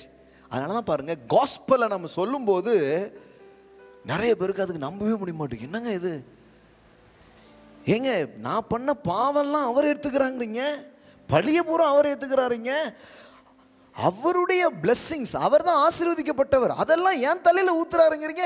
அது எப்படிங்க நம்ப முடியும்? சபையே இன்னும் அதை நம்ப முடிய மாட்டேங்குது. அதனால தான் இதுக்கு எதிராக பேசிகிட்டு இருக்காங்க. அது எப்படி சிலர் அப்படி சொல்லுவார்கள், உன் முழங்காலில் தான் உன் வாழ்க்கை நிற்கும் அப்படின்றாங்க. தம்பி நம்பிடாதீங்க அப்படின்னா, ஏன்னா இது இந்த காஸ்பல், அந்த காஸ்பலுக்கான அந்த கிரீக் வேர்டு இருக்கு பாருங்க, சுவிசேஷம் அப்படின்னு ஒரு வார்த்தை இருக்கா? ரோமர் 1 படிக்கிறீங்களே, இந்த சுவிசேஷம்னு ஒரு வேர்டு இருக்குது. இந்த சுவிசேஷம்ங்கிற வேர்டு க்ரீக்கில் யுகலியோ அப்படிங்கிற வார்த்தை, அதுக்கு யுகலியோன் அப்படிங்கிற ஒரு வேர்டு யூஸ் பண்ணுறாங்க. அதுக்கான மீனிங் என்னென்னா, too good to be true news. அதாவது நம்புறதுக்கே ரொம்ப அரிதாக இருக்கிற ஒரு நற்செய்தி தான் சுவிசேஷமாக இருக்கிறதாம். உங்களால் ஐயோ இது என்னங்க இது நிஜமாவா சொல்கிறீங்க, நிஜமாவா சொல்கிறீங்க? இப்போ பாருங்கள், நேற்றுக்கு வரைக்கும் ஒருத்தன் வந்து இந்த லோதேபாரில் இருக்கிறான். பைபிளில் ஒருத்தர் இருக்கிறான்ல, மேவி போசேத்தேக்குன்னு ஒரு கேரக்டர் பேசணுன்னு கொஞ்சம் நாளைக்கு முன்னாடி. தெரியுமா தெரியாதா மேவி போசேத்தேக்? ஸோ அடுத்த நாள் ராஜா கூட உட்காந்து சாப்பிட்டு ராஜகுமாரனா மாறிடுறான். நெக்ஸ்ட் டே அவன் வாழ்க்கையை வேற மாதிரி என்ன பண்ணிடுச்சு, மாறிடுச்சு. முந்தின நாள் வரைக்கும் ஸ்லம், அடுத்த நாள் ஸ்லம் டாக் மில்லினியர் அப்படி ஆயிட்டான்.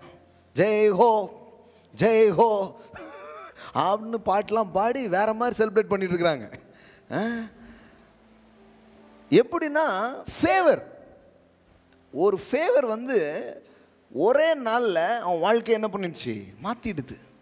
இப்போ இந்த மாதிரி ஸ்டோரிலாம் பைபிளில் ஏன் இருக்குதுன்னா, கடவுள் வந்து தாவீது இப்படி தயவு பண்ணுவான்னா கர்த்தருடைய தயவு எவ்வளோ பெருசாக இருக்கும், அதுக்கு தான் அந்த ஸ்டோரிலாம் இருக்குது. தாவீது இப்படி தயவு பண்ணுவான்னா கர்த்தருடைய தயவு எவ்வளோ பெருசாக இருக்கும், அதுக்கு தான் அந்த ஸ்டோரிலாம் இருக்குது. ஆமென். நான் சொல்கிறேன், கிரியையே செய்யாமல் நீங்கள் ஒரு துரும்பு எடுத்து கூட இப்படி போடல, அப்படி எதுவுமே பண்ணாமல் இயேசு கிறிஸ்துவின் மேலே நீங்கள் வைக்கிற விசுவாசத்தினாலேயே தேவன் உங்களை ஆசீர்வதிக்கிறார். ஆமென். தேவன் வந்து உங்களை உயர்த்துகிறார். ஆமென். கடவுள் உங்கள் வாழ்க்கையில் எல்லா நன்மையும் அவருக்கு தரார்.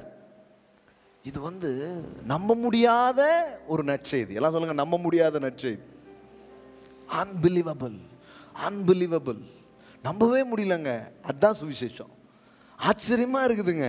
அதுதான் சுவிசேஷம். இந்த உலகத்தில் இருக்கிறதும் பிரமாணத்தில் இருக்கிறதும் என்ன? Do good get good. நல்லது செய், நல்லது உனக்கு கிடைக்கும். எவ்வளோ சேரியோ அவ்வளோ உனக்கு கிடைக்கும். இதுதான் நம்ம உலகத்தில் பார்க்குறோம், அதை தான் நம்ம உறவுகள்லையும் பார்க்குறோம். அதனால் நமக்கு இலவசமான ஈவா, ஃப்ரீ கிஃப்டா, அது என்னன்னு நமக்கு புரியவே மாட்டுக்கு. அதனால தான் அதையும் பெறுறதுக்கு பாருங்கள், எனக்கு வேணுங்கிறதுக்காக 4 பேரை நசுக்கினாலும் நான் என்ன பண்ணிடுவேன், மேலே ஏறி போயிடுவேன். ஏன்னா இவனை நசுக்கினா தான் எனக்கு கிடைக்கும். ஏன்னா 1000 பேர் நின்றுட்டு இருக்கும்போது 5 பேருக்கு தான் இருக்குன்ட்டான். மீது என்ன ஆகும்னு நினைக்கிறீங்க? எல்லாரும் இப்போ எதிரி ஆயிட்டாங்க. அன்பும் கிடையாது, பாசம் கிடையாது, ஒன்றும் கிடையாது. எவன் தலையிலையாவது மிதித்து எவனுக்கு வலிமை இருக்குதோ அவன் போய் என்ன பண்ணிடுவான். அதை இந்த மாதிரி ஒரு செட்டப் தான் இந்த உலகத்துக்குள்ளே இருக்குது. ஆனால் இயேசுவின் மூலம் வருகிற கிருபை நமக்கு வேறு மாதிரி ஒரு வாழ்க்கையை அது சொல்லி தருகிறது. முதல்ல கடவுள் சொல்கிறாரு, நீ இப்படி சண்டை போட்டு போட்டி போட்டு யாரையும் மிதிக்க வேண்டாம், நசுக்க வேண்டியதில்லை. நான் உனக்கு எல்லாத்தையும் சேர்த்து கொண்டு வந்திருக்கிறேன். ஆமென். எல்லாம் சொல்லுங்கள், எல்லாம் இருக்குது, எல்லாருக்கும் இருக்குது. முதல்ல பயப்படாதீங்க, முதல்ல பதறாத அப்படிங்கிறார். வாழ்க்கையை பார்த்து பதறாத, உனக்கு இருக்குங்கிறார். ஏன்னா உன்னை படைக்கும் போது உனக்கு என்ன வேணுமோ அதை படைச்சிட்டு தான் உன்னை படைச்சிருக்கேன். ஹலோ, எல்லாம் சொல்லுங்கள், நான் வருவதற்கு முன்பாக எனக்கு என்ன வேண்டுமோ அதெல்லாம் உண்டாக்கப்பட்டுச்சு. நம்புறீங்களா? நம்புறீங்களா? அதான் கிரேஸ் காஸ்பல் வந்து முதல்ல உங்களுக்கு ரெஸ்ட்டை தருது. எல்லாம் சொல்லுங்கள், ரெஸ்ட். அந்த இலைப்பாறுதல் தான் சுவிசேஷமா. எபிரேயர் எழுதின நிருபம் பாருங்க, எபிரேயர் எழுதின நிருபம் 4ஆம் அதிகாரம் பாருங்க. Rest is the gospel. 1வது வசனத்திலிருந்து பாருங்க. ஆனபடியினால் அவருடைய இலைப்பாறுதலில் பிரவேசிப்பதற்கு ஏதுவான வாக்குத்தத்தம் நமக்கு உண்டாயிருக்க. என்ன ப்ராமிஸா? எல்லாம் சொல்லுங்க, ரெஸ்ட். அதான் ப்ராமிஸ், அதான் ப்ராமிஸ். இதை தான் கடவுள் உங்களுக்காக என்ன பண்ணியிருக்கிறாராம், வச்சிருக்கிறாராம். 3வது வசனம் பாருங்க. விசுவாசித்தவர்களாகிய நாமோ அந்த இலைப்பாறுதலில் பிரவேசிக்கிறோம். அவருடைய கிரியைகள் உலக தோற்றம் முதல் முடிந்திருந்தும் அவர்கள் என்னுடைய இலைப்பாறுதலில் பிரவேசிப்பதில்லை என்று என்னுடைய கோபத்திலே ஆணையிட்டேன் என்றார். கடவுள் வந்து இஸ்ரவேல் ஜனங்களை இங்கே எக்ஸாம்பிள் வச்சு சொல்கிறாரு. எகிப்திலிருந்து இவங்களை மீட்கும் போதே இவங்க கானானுக்குள்ளே போகிறதுக்கான எல்லா கிருபையும் கடவுள்கிட்ட இருந்தது. கடவுள் எல்லா செயலையும் இவங்களுக்காக செஞ்சு முடிச்சிருந்தார். ஆனால் இவங்க பலவீனத்தினால தோற்று போல. இவங்க இல்லை இவங்களுடைய குற்றம் குறைவு இதனால் தோற்று போனோங்கிறது கிடையாது. இவங்க ஒன்று தான் பண்ணல, கடவுள் நமக்காக முடிச்சிருக்கிறாருன்னு இளைப்பாரிக்கிட்டே போயிருக்கணும், அவ்வளோதான். ஃபெய்த்துக்கு இன்னொரு வார்த்தை தான் ரெஸ்ட். அதனால தான் பைபிள் நம்ம படிக்கிறோம், விசுவாசிக்கிறவன் பதறான். எல்லாம் சொல்லுங்கள், விசுவாசிக்கிறவன் பதறான். உங்களுக்குள்ள ரெஸ்ட் இருக்கும். என்ன ரெஸ்ட்டு? எனக்காக எல்லாத்தையும் முடிச்சிட்டார். ஆமாம், முதல்ல நம்புங்க. இந்த உலகத்தில் உங்களுக்கு என்ன வேணுமோ, உங்கள் எதிர்காலத்துக்கு என்ன வேணுமோ, உங்கள் பிள்ளைகளுக்கு, உங்கள் பிஸ்னஸ்க்கு, உங்கள் ஊழியத்துக்கு என்ன வேணுமோ எல்லாமே முடிக்கப்பட்டிருக்கு. ஆமேன். எல்லாம் சொல்லுங்கள், எல்லாத்தையும் எனக்காக முடிச்சிருக்கிறார். ஆமேன். காலையில் ஆரம்பிக்கும் போது என்ன எப்படி ஆரம்பிக்கணும்? அந்த டேயை முடிச்சிட்டார். அப்போ தான் ஒரு ரெஸ்ட்டில் அன்றைக்கி நீங்கள் போய் செய்ய ஆரம்பிப்பீங்க. நாம் செயல் செய்கிறோம், ஆனால் கூட நிறைய பேருக்கு வெற்றியாக இல்லை. ஏன் தெரியுமா? ரெஸ்ட்டில் எந்த செயலுமே செய்யலை. அப்படியே ஆயிருமோ போயிருமோ, இவன் முந்திக்குவானோ, அதை எடுத்துக்குவானோ, கிடைக்காம போயிடுமோன்னு பதட்டத்திலே இருக்கிறாய். இந்த பதட்டம் தேவையே கிடையாது. ஏன்னா உங்களுக்கானது முடிக்கப்பட்டிருக்கிறது. ஆமென். ஸோ இந்த கிருபையின் சுவிசேஷங்கிறது உங்களை எங்கே டியூன் பண்ணுது? உங்கள் ஹார்ட்டை, உங்கள் மைண்டை அப்படின்னா ரெஸ்ட்டுக்கு நேராக அது டியூன் பண்ணுது. என்ன சொல்கிறாரு? இந்த கிருபையின் சுவிசேஷத்தினுடைய மையமாக இருக்கிறதே என்னென்னா, இங்கே பார்ப்பா, நீ வர்றதுக்கு முன்னாடியே கடவுள் எல்லாத்தையுமே செஞ்சு முடிச்சிருக்கிறார். அதனால தான் எல்லாம் படைக்கப்பட்ட பிறகு யார் படைக்கப்படுறா? ஆதாம் படைக்கப்படுறான், அல்லது மனுஷன் படைக்கப்படுறான். எல்லாமே உண்டாக்கியாச்சு. அதுக்கப்புறம் தான் யார் வரா? மனுஷனே வர்றான். ஏன்னா இவன் தான் ரொம்ப முக்கியமானவன். எல்லாம் சொல்லுங்க, நான் தான் ரொம்ப முக்கியமானவன். அதனால தான் எல்லாத்தையும் முடிச்சதுக்கப்புறம் இவன் என்ன பண்ணுறாரு? உண்டாக்குறாரு. இவனுக்கு டே 1ல இருந்து என்ன வேணுமோ அது எல்லாத்தையுமே படைச்சிட்டார். இப்போ ஆதாமுடைய ஃபர்ஸ்ட் டே என்ன தெரியுமா? ஆண்டவரே நெக்ஸ்ட் ரெஸ்ட் அப்படிங்காரு. டே 1 என்னது? 7வது நாள். அந்த நாளை பரிசுத்தமாக்கினார். இந்த நாளுக்கு பேர் என்னன்னு கேட்குனா, இந்த நாளுக்கு பேர் ஓய்வு நாள். என்ன நாளே ஓய்வா? நாள் ஆண்டவர் முதலாக மனிதனுக்கு அறிமுகப்படுத்தினது ஓய்வு. ஓய்வுனா போர்வையை போத்திட்டு அப்படியே தூங்குறது இல்லை. அப்படி படுத்தாலும் தான் சிலர் தூக்கம் வரலையே, அப்புறம் என்ன ஓய்வு? புரியுதா? ஓய்வுனா அது கிடையாது. ஓய்வுனா நான் ஒரு அடி எடுத்து வைக்கிறதுக்கு முன்னாடியே என் அப்பா எனக்காக எல்லாத்தையும் செய்து முடித்திருக்கிறார் என்கிற புரிதலுக்கு பேர் தான் ஓய்வாக இருக்கிறது. அந்த அண்டர்ஸ்டாண்டிங் பேர் தான் ஓய்வாக இருக்கிறது. ஆனால் இப்போ மனுஷன் பாவம் செஞ்சு எல்லாத்தையும் கெடுத்து போட்டான். அப்புறம் ஓய்வு போயிடுச்சு. ஓய்வே போயிடுச்சு. இப்போ கிறிஸ்து இறங்கினார். அவர் இறங்கி சொன்னது என்ன தெரியுமா?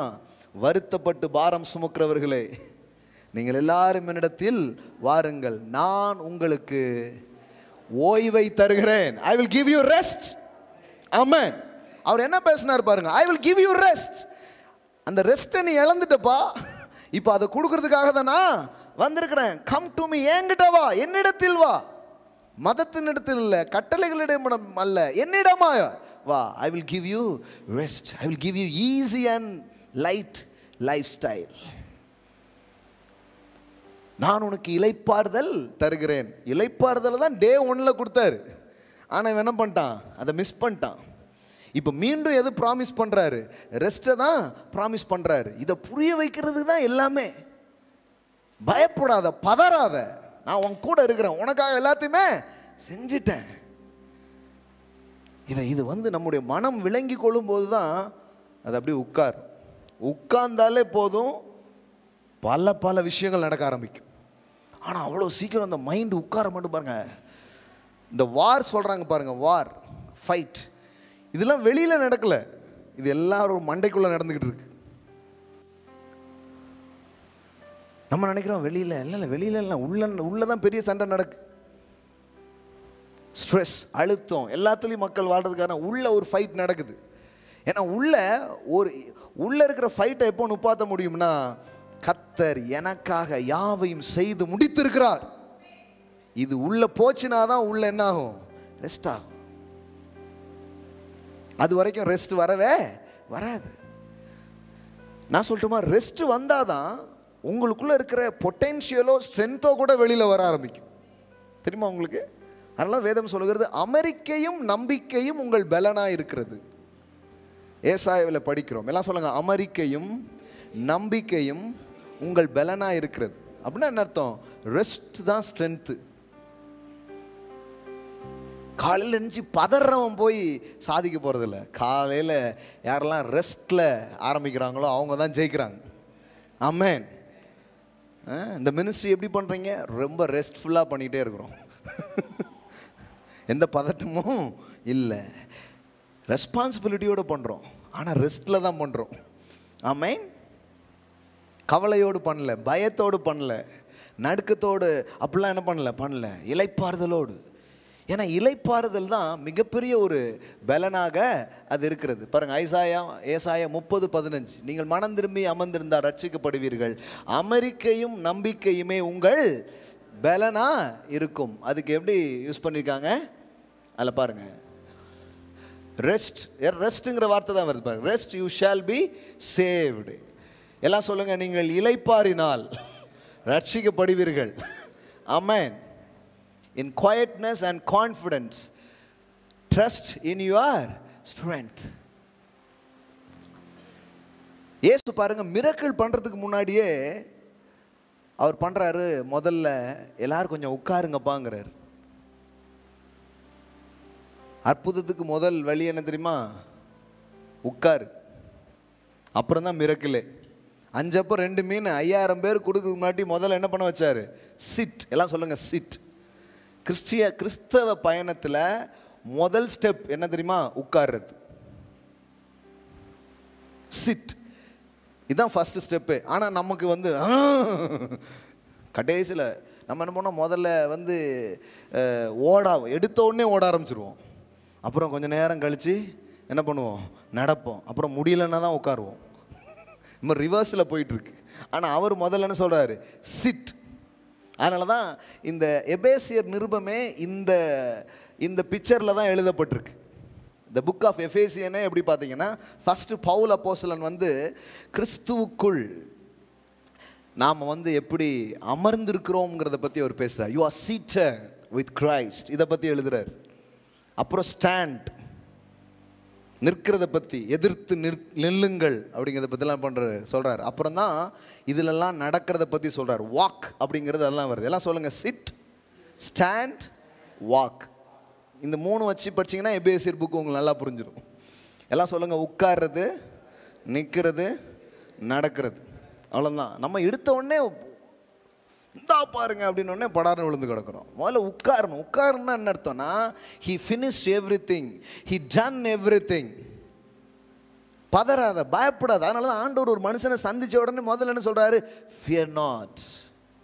பயப்படாத, ஒன்றும் ஆகிடாது, நான் இருக்கிறேன், நான் தான் எல்லாத்தையும் கண்ட்ரோல் பண்ணிட்டு இருக்கிறேன் அப்படிங்கிறார். fear not. ஜோஷுவா ஒரு ப்ராமிஸ் லேண்டை போய் அவன் பொசஸ் பண்ணணும். கடவுள் அவன்கிட்ட முதல்ல சொன்னது தெரியுமா? பலம் கொண்டு திடமனதாயிரு, பயப்படாத. இல்லை, நீ வாழ நல்லா சுழட்டணும் பார்த்துக்கோ, கம்பு சண்டைலாம் உனக்கு தெரியணும் பார்த்துக்கோன்னு இதெல்லாம் பேசல அவர் சொன்னார், ஃபியர் நாட். பயப்படாத, பயப்படாத, பலம் கொண்டு திடமனதா இரு,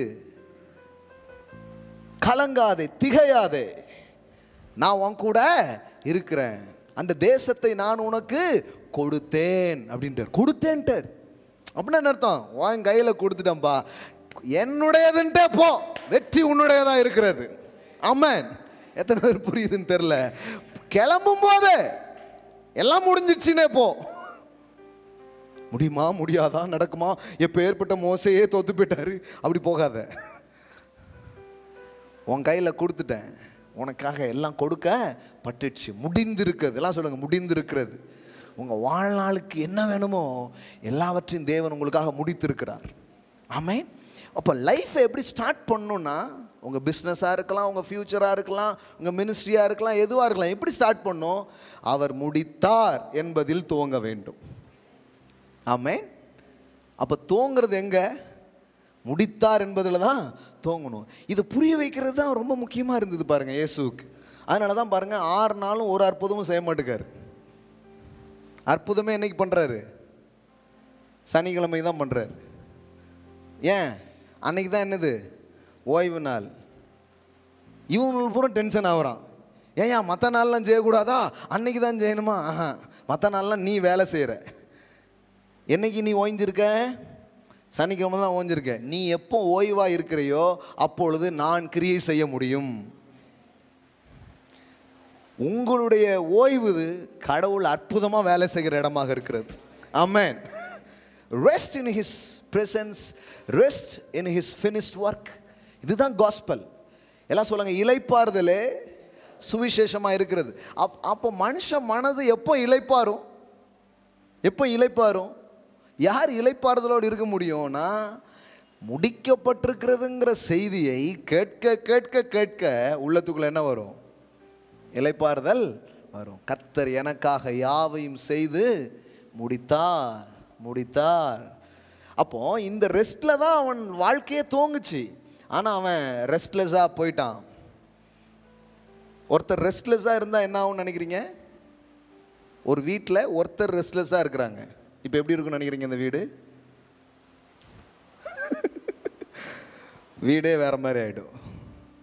இப்போ இதே மாதிரி ரெஸ்ட்லெஸ்ஸாக ஊர் பூரம் பல பேர் சுற்றிட்டு இருக்கான்னு வைங்களேன், எப்படி இருக்கும் நீங்கள் நினைக்கிறீங்க? எங்கே பார்த்தாலும் இறைச்சலும் கூச்சலும் தான் இருக்குது. புரியுதுங்களா உங்களுக்கு என்ன ப்ராப்ளம்ன்ட்டு? ஏன் உங்ககிட்ட சிலர் கோவப்படுறாங்க? ஏன் வருமானம்? ரெஸ்ட்லெஸ்ஸாக இருக்கிறாங்க. அவங்க ஒரு ஆள் அப்படி ஆகிட்டா அப்படி ஆகிடும். அதனால தான் பாருங்கள், இயேசு வராரு.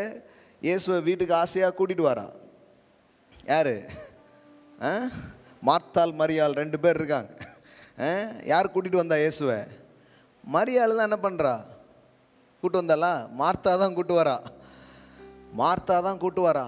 மார்த்தா கூட்டு வந்து இயேசு உட்கார வச்சுட்டு இவா போய் என்ன பண்ணுறா?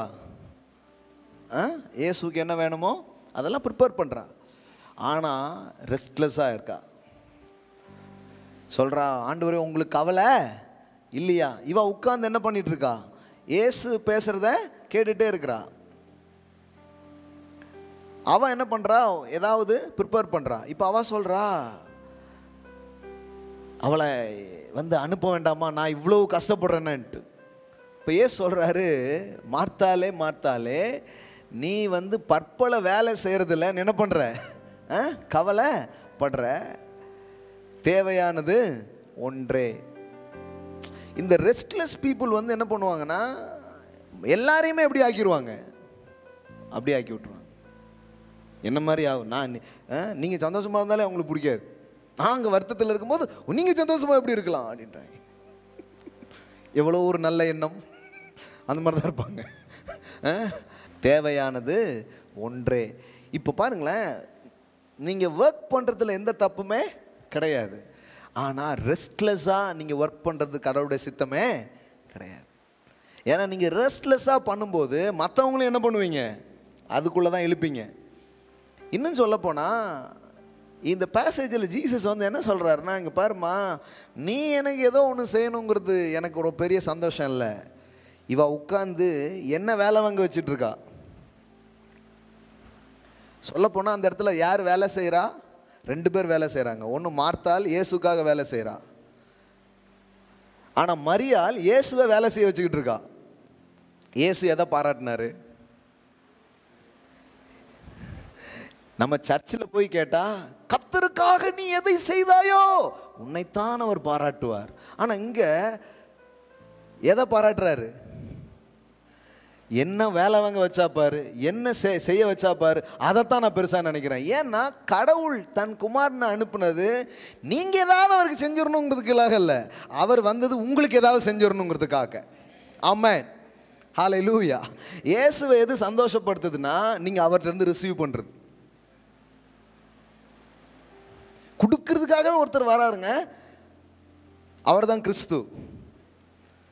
இன்னும் சொல்ல போனால் கிறிஸ்து எப்படின்னா, நீங்கள் பெறலன்னா தான் அவர் டயர்டாக இருப்பார், நீங்கள் அவர்கிட்ட பெற அவர் ரொம்ப உற்சாகமாகிடுவார். சில நேரம் பார்த்தீங்கன்னா ஊழியம் இல்லாத நாள் ரொம்ப டயர்டாக இருக்கும்.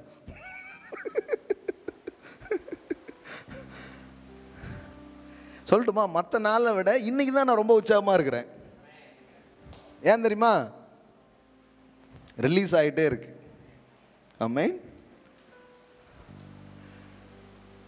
ஐயோ செவ்வாய்க்கிழமை பைபிள் ஸ்டடி வேற இருக்கா அப்படின்னா அது இப்போ வேற மாதிரி நம்ம செஞ்சுட்டு இருக்கோம் அர்த்தம். வா, செய்யும் போதும் செஞ்சதுக்கு அப்புறமும் எப்படி இருக்கு? பயங்கர ஹாப்பியா இருக்குது. அப்போ அதுவே கிருபையின் ஊழியம் தாங்க. ஆமென். இப்போ உங்களுக்கு நல்ல ஒரு எக்ஸாம்பிள் சொல்கிறேன் பாருங்களேன். இயேசு ரொம்ப தாகமாக இருக்கு, அந்த கிணத்தண்டை வரார். அங்கே ஒரு பெண், சமாரிய பெண் என்ன பண்ணிட்டு இருக்கா? தண்ணி எடுக்கிறதுக்காக வந்திருக்கா. இவர் வந்து பேச்சு கொடுக்குறாரு. சீசர்கள்லாம் எங்கே போயிருக்காங்க? பரோட்டா வாங்கிறதுக்காக எங்கே போயிட்டாங்க. ஏன்னா இயேசு எப்படி இருந்தார்? பசியாக இருந்தார். அதனால் இவங்கெல்லாம் எங்கே போயிருக்காங்க? சாப்பாடு வாங்கிறதுக்காக போயிருக்காங்க. பாருங்க,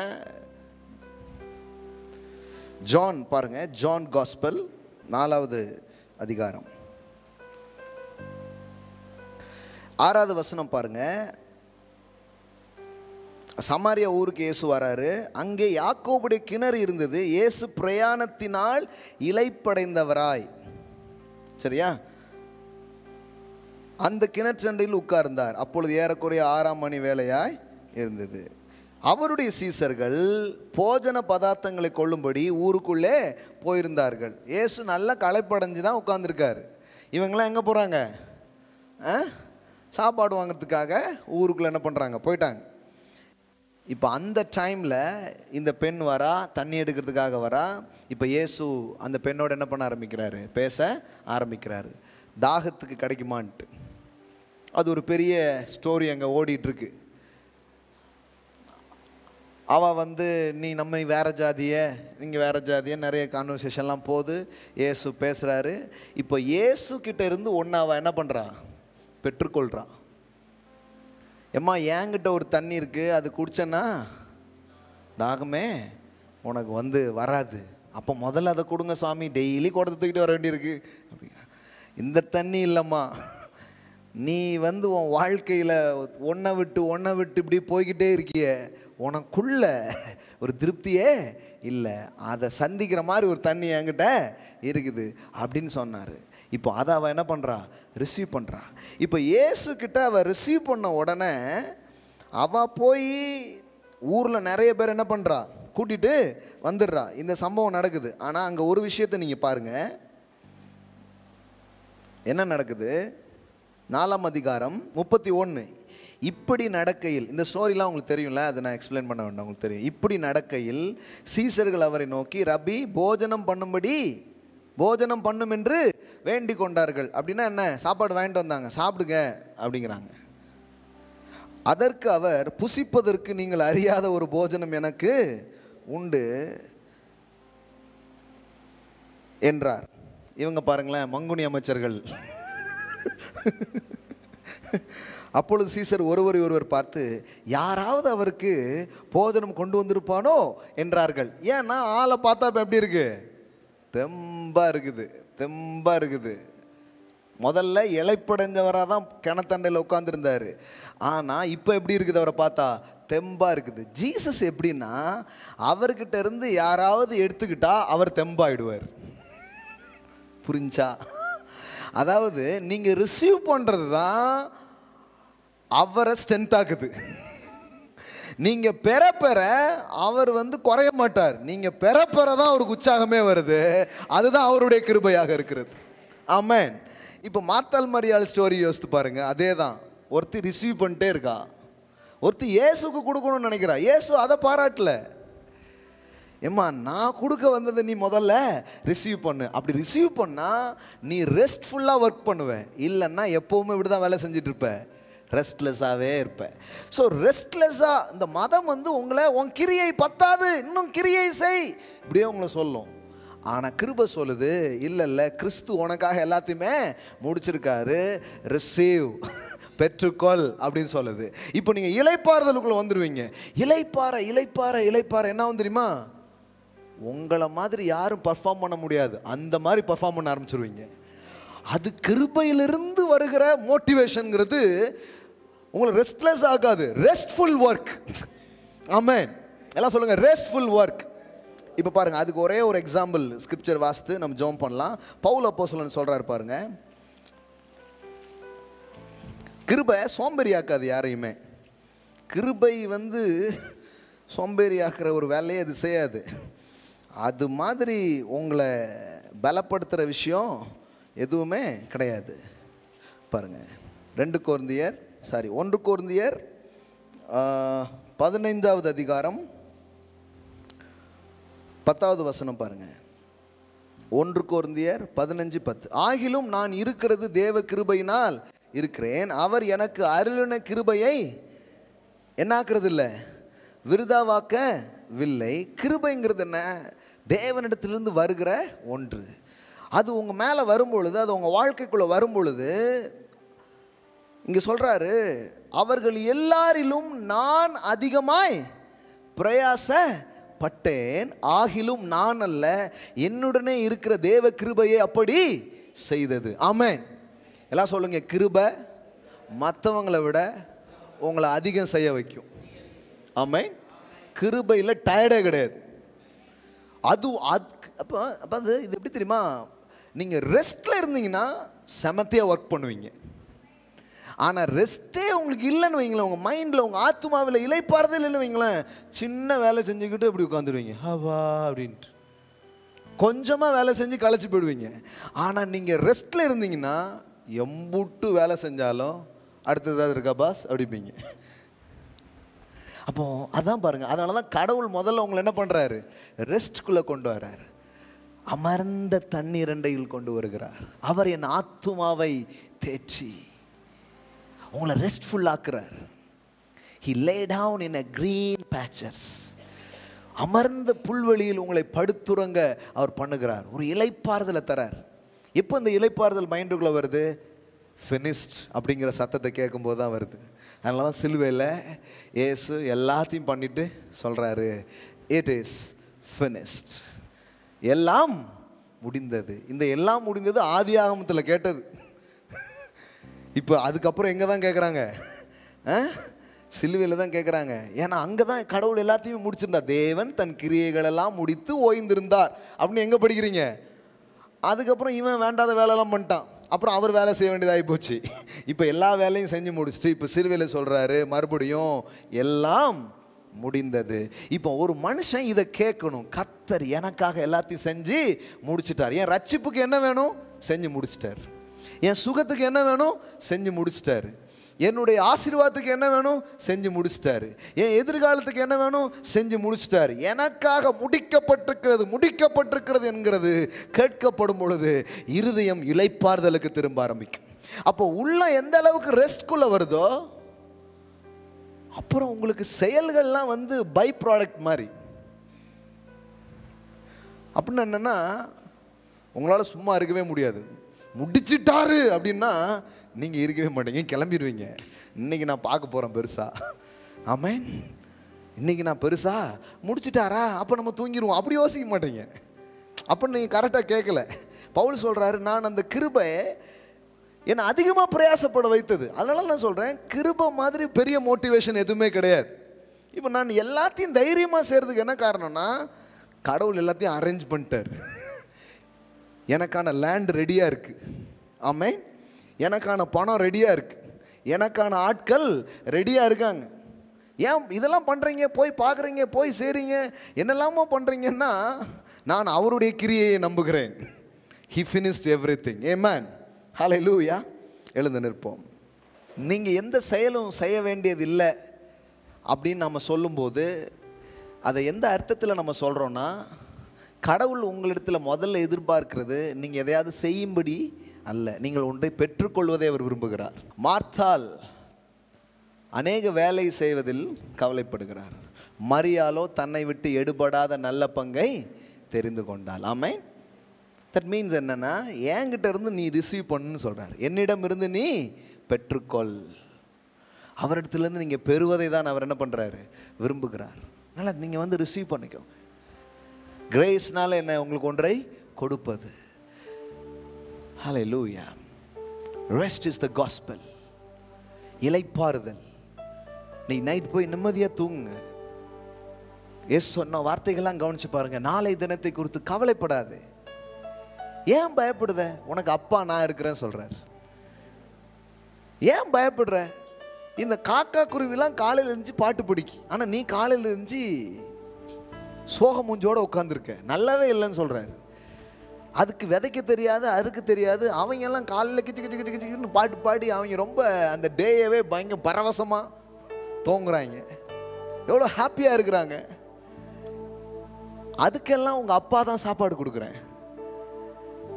பூக்களை பாருங்க, ஆகாயத்து பட்சிகளை பாருங்க, எல்லாம் சொல்றாரு இயேசு. இதெல்லாம் எதுக்கு சொன்னார் நீங்க நினைக்கிறீங்க? அதெல்லாம் ஒண்ணுமே செய்யல, பார்த்தா அப்படியே வெட்டியா சுத்திட்டு வந்த மாதிரி இருக்கும். ஆனா அதுக்கு நான் விருந்து வைக்கேன். என் சாயல்ல படைக்கப்பட்டிருக்கிற உனக்கு நான் பண்ண மாட்டேன்னா? அதனாலதான் இஸ்ரவேல் ஜனங்கள் 40 வருஷம் வனாந்தரத்தில் அவங்களை தேவன் போஷித்தார், அவங்களுக்கு எல்லாம் பண்ணார். ஆனா அவங்க என்ன பண்ணாங்க?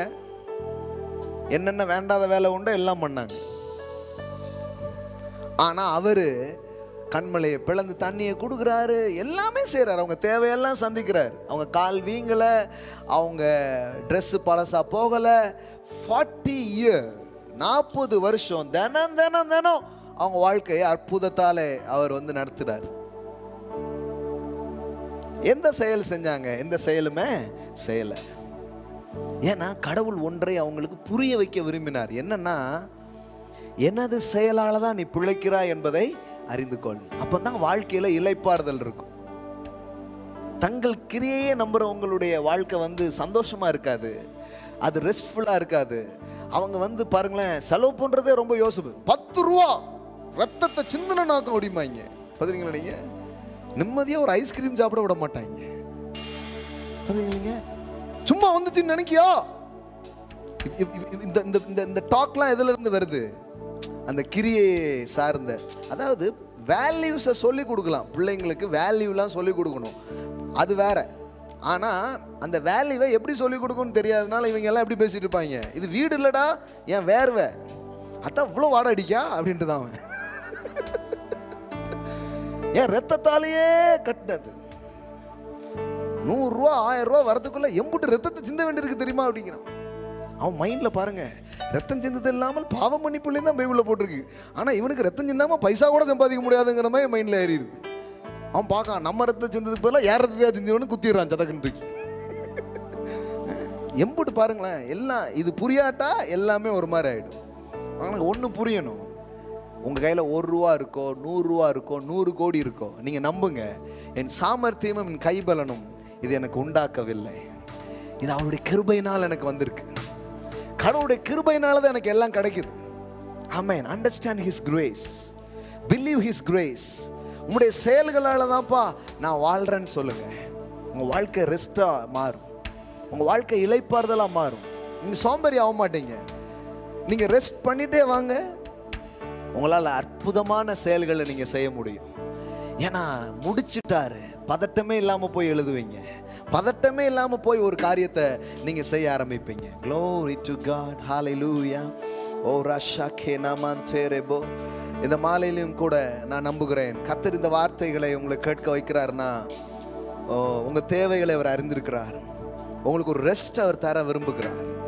உங்கள் வாழ்க்கையின் பயணங்கள் எல்லாம் ஒரு ரெஸ்ட்லெஸ்ஸாக இருக்க வேண்டியதில்லை. எதையோ ஒன்றை பற்றி ரெஸ்ட்லெஸ்ஸாக நீங்கள் இருப்பீங்கன்னா, கடவுளுடைய செயலை அந்த இடத்துல நினச்சி பாருங்க. என் தேவன் எனக்காக முன் அறிவின்படி, முன் யோசனையின்படி, ஜெகோவா ஜெயரா, எல்லாவற்றையும் முன்னாக அறிந்தவராய் எனக்காக அதை அவர் செய்து முடித்திருக்கிறார் என்று நம்புங்கள். Glory to God. Hallelujah. தப்புனே இந்த மாலை வேலையில் இந்த இடத்தில் வந்திருக்கிற ஒவ்வொரு பிள்ளைகளுக்காக நான் ஜெபிக்கிறேன். இந்த ஆன்லைனில் பார்த்துட்டு இருக்கிற ஒவ்வொரு பிள்ளைகளுக்காக நான் ஜெபிக்கிறேன். பயம், பதற்றம், கவலை, அதைரியம், என்ன செய்ய போகிறோங்கிற கவலை, இதெல்லாம் உங்களை விட்டு நீங்கட்டும். ஹல்லேலூயா. உம்முடைய கிருபையின் சுவிசேஷம் எங்களுக்கு வலிமையை கொண்டு வருகிறது. உம்முடைய கிருபையின் சுவிசேஷம் எங்களுக்கு இளைப்பாறுதலை அது கொண்டு வருகிறது. உம்முடைய கிரியைகளிலே நாங்கள் இளைப்பாறுகிறோம் சுவாமி. உம்முடைய செயல்களிலே நாங்கள் இளைப்பாறுகிறோம். நாங்க உங்களுக்காக ஒன்றை செய்யணும்ட்டு நீங்க எங்களை எதிர்பார்த்து அன்பு செய்யல. எங்க மேல அன்பு செய்யறீங்க, அன்பு செய்யறீங்க, அன்பு செய்யறீங்க, அன்பு செய்யறீங்க, செஞ்சுக்கிட்டே இருக்கீங்க. எங்களே அறியாம ஒரு நாள் இந்த அன்புக்காக நாங்க ஏதாவது செய்யணும்ட்டு எங்களுக்குள்ள ஒரு எழுச்சி வருகிறது, எங்களுக்குள்ள ஒரு செயல் பிறக்கிறது. ஓ தேங்க்யூ லார்ட். அப்போஸ்தலனாகிய பவுல் சொன்னது போல, ஹல்லேலூயா, உங்கள் எல்லாரிலும் நான் அதிகமாய் பிரயாசப்பட்டேன். அப்படி எங்களை அது மாத்துகிறது. இன்னைக்கும் அந்த கிருபை எங்கள் மேல பொழிந்து கொண்டிருப்பதற்காய் ஸ்தோத்திரம். அந்த கிருபையின் வெளிச்சங்கள் எங்களுக்கு இன்னும் விளங்கட்டும் சுவாமி. மதத்தின் பிடியிலிருந்து ஜனங்கள் விடுதலை ஆகட்டும். தெய்வீக அன்பையும் கிருபையையும் உணர்ந்து கொள்ளட்டும். இந்த இடத்துல இருக்கிற ஒவ்வொரு பிள்ளைகளும் இந்த உலக நிபந்தனையோடும் எல்லா கிரியை சம்பந்தப்பட்ட நிலையில இந்த உலகத்தின் செயல்கள் இருந்தாலும், ஆனால் உம்முடைய செயல்கள் இட்ஸ் அன்கண்டிஷனல். உம்முடைய செயல்கள் இட்ஸ் அன்மெரிட்டட் ஃபேவர். ஹல்லேலூயா. அப்படிதான் நீங்க எங்களை நேசிக்கிறீங்க. எங்க மேல அன்பை நீங்க செய்யறீங்க சுவாமி. எங்க மேல கிருபையை ஊற்றுவதற்காக நன்றி, பொழிந்தருளுவதற்காக நன்றி சுவாமி.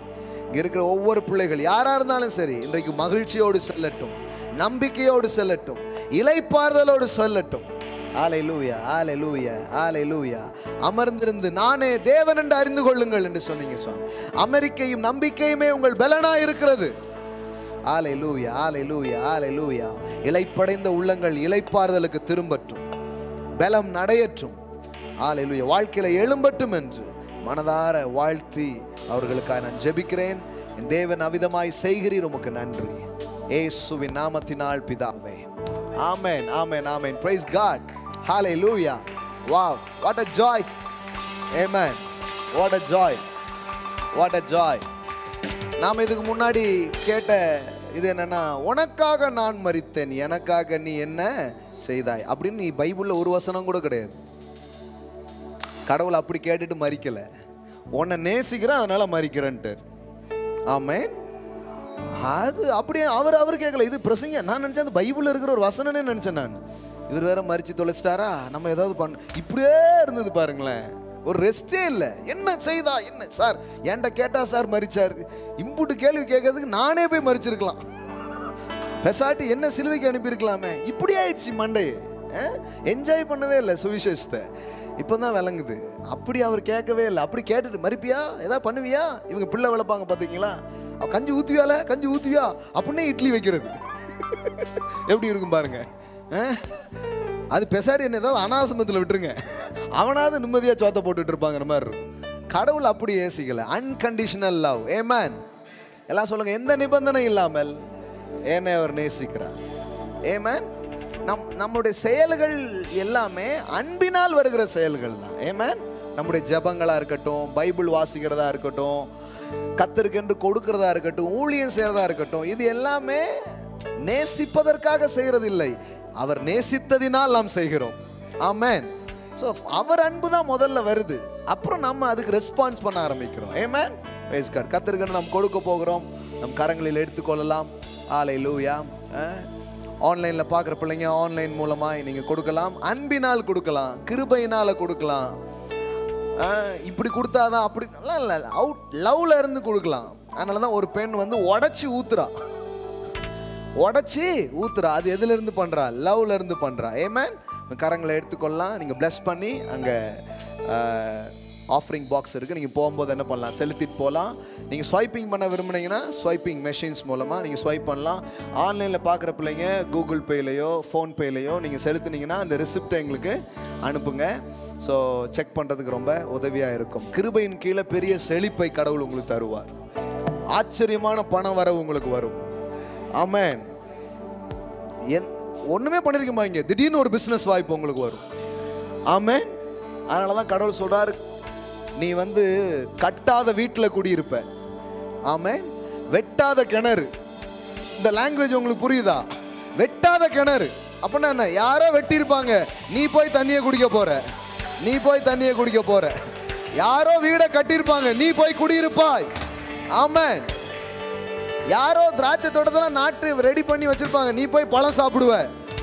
ஆமென். That is grace life. கானாரியரும் எத்தியரும் எபூசியரும் பண்ணாங்க, அதை போய் இஸ்ரவேலர்கள் அனுபவித்தார்கள். சொல்றாரு, துன்மார்க்கனின் ஆஸ்திகள் எல்லாம் நீதிமானுக்காக சேர்த்து வைக்கப்பட்டிருக்கிறது. சில பேருக்கு சேர்த்து வைக்கிற தொல்லை, உங்களுக்கோ அனுபவிக்கும் பாக்கியம். ஆமென். அதெல்லாம் உங்க வாழ்க்கையில நடக்கும். ஆமென்.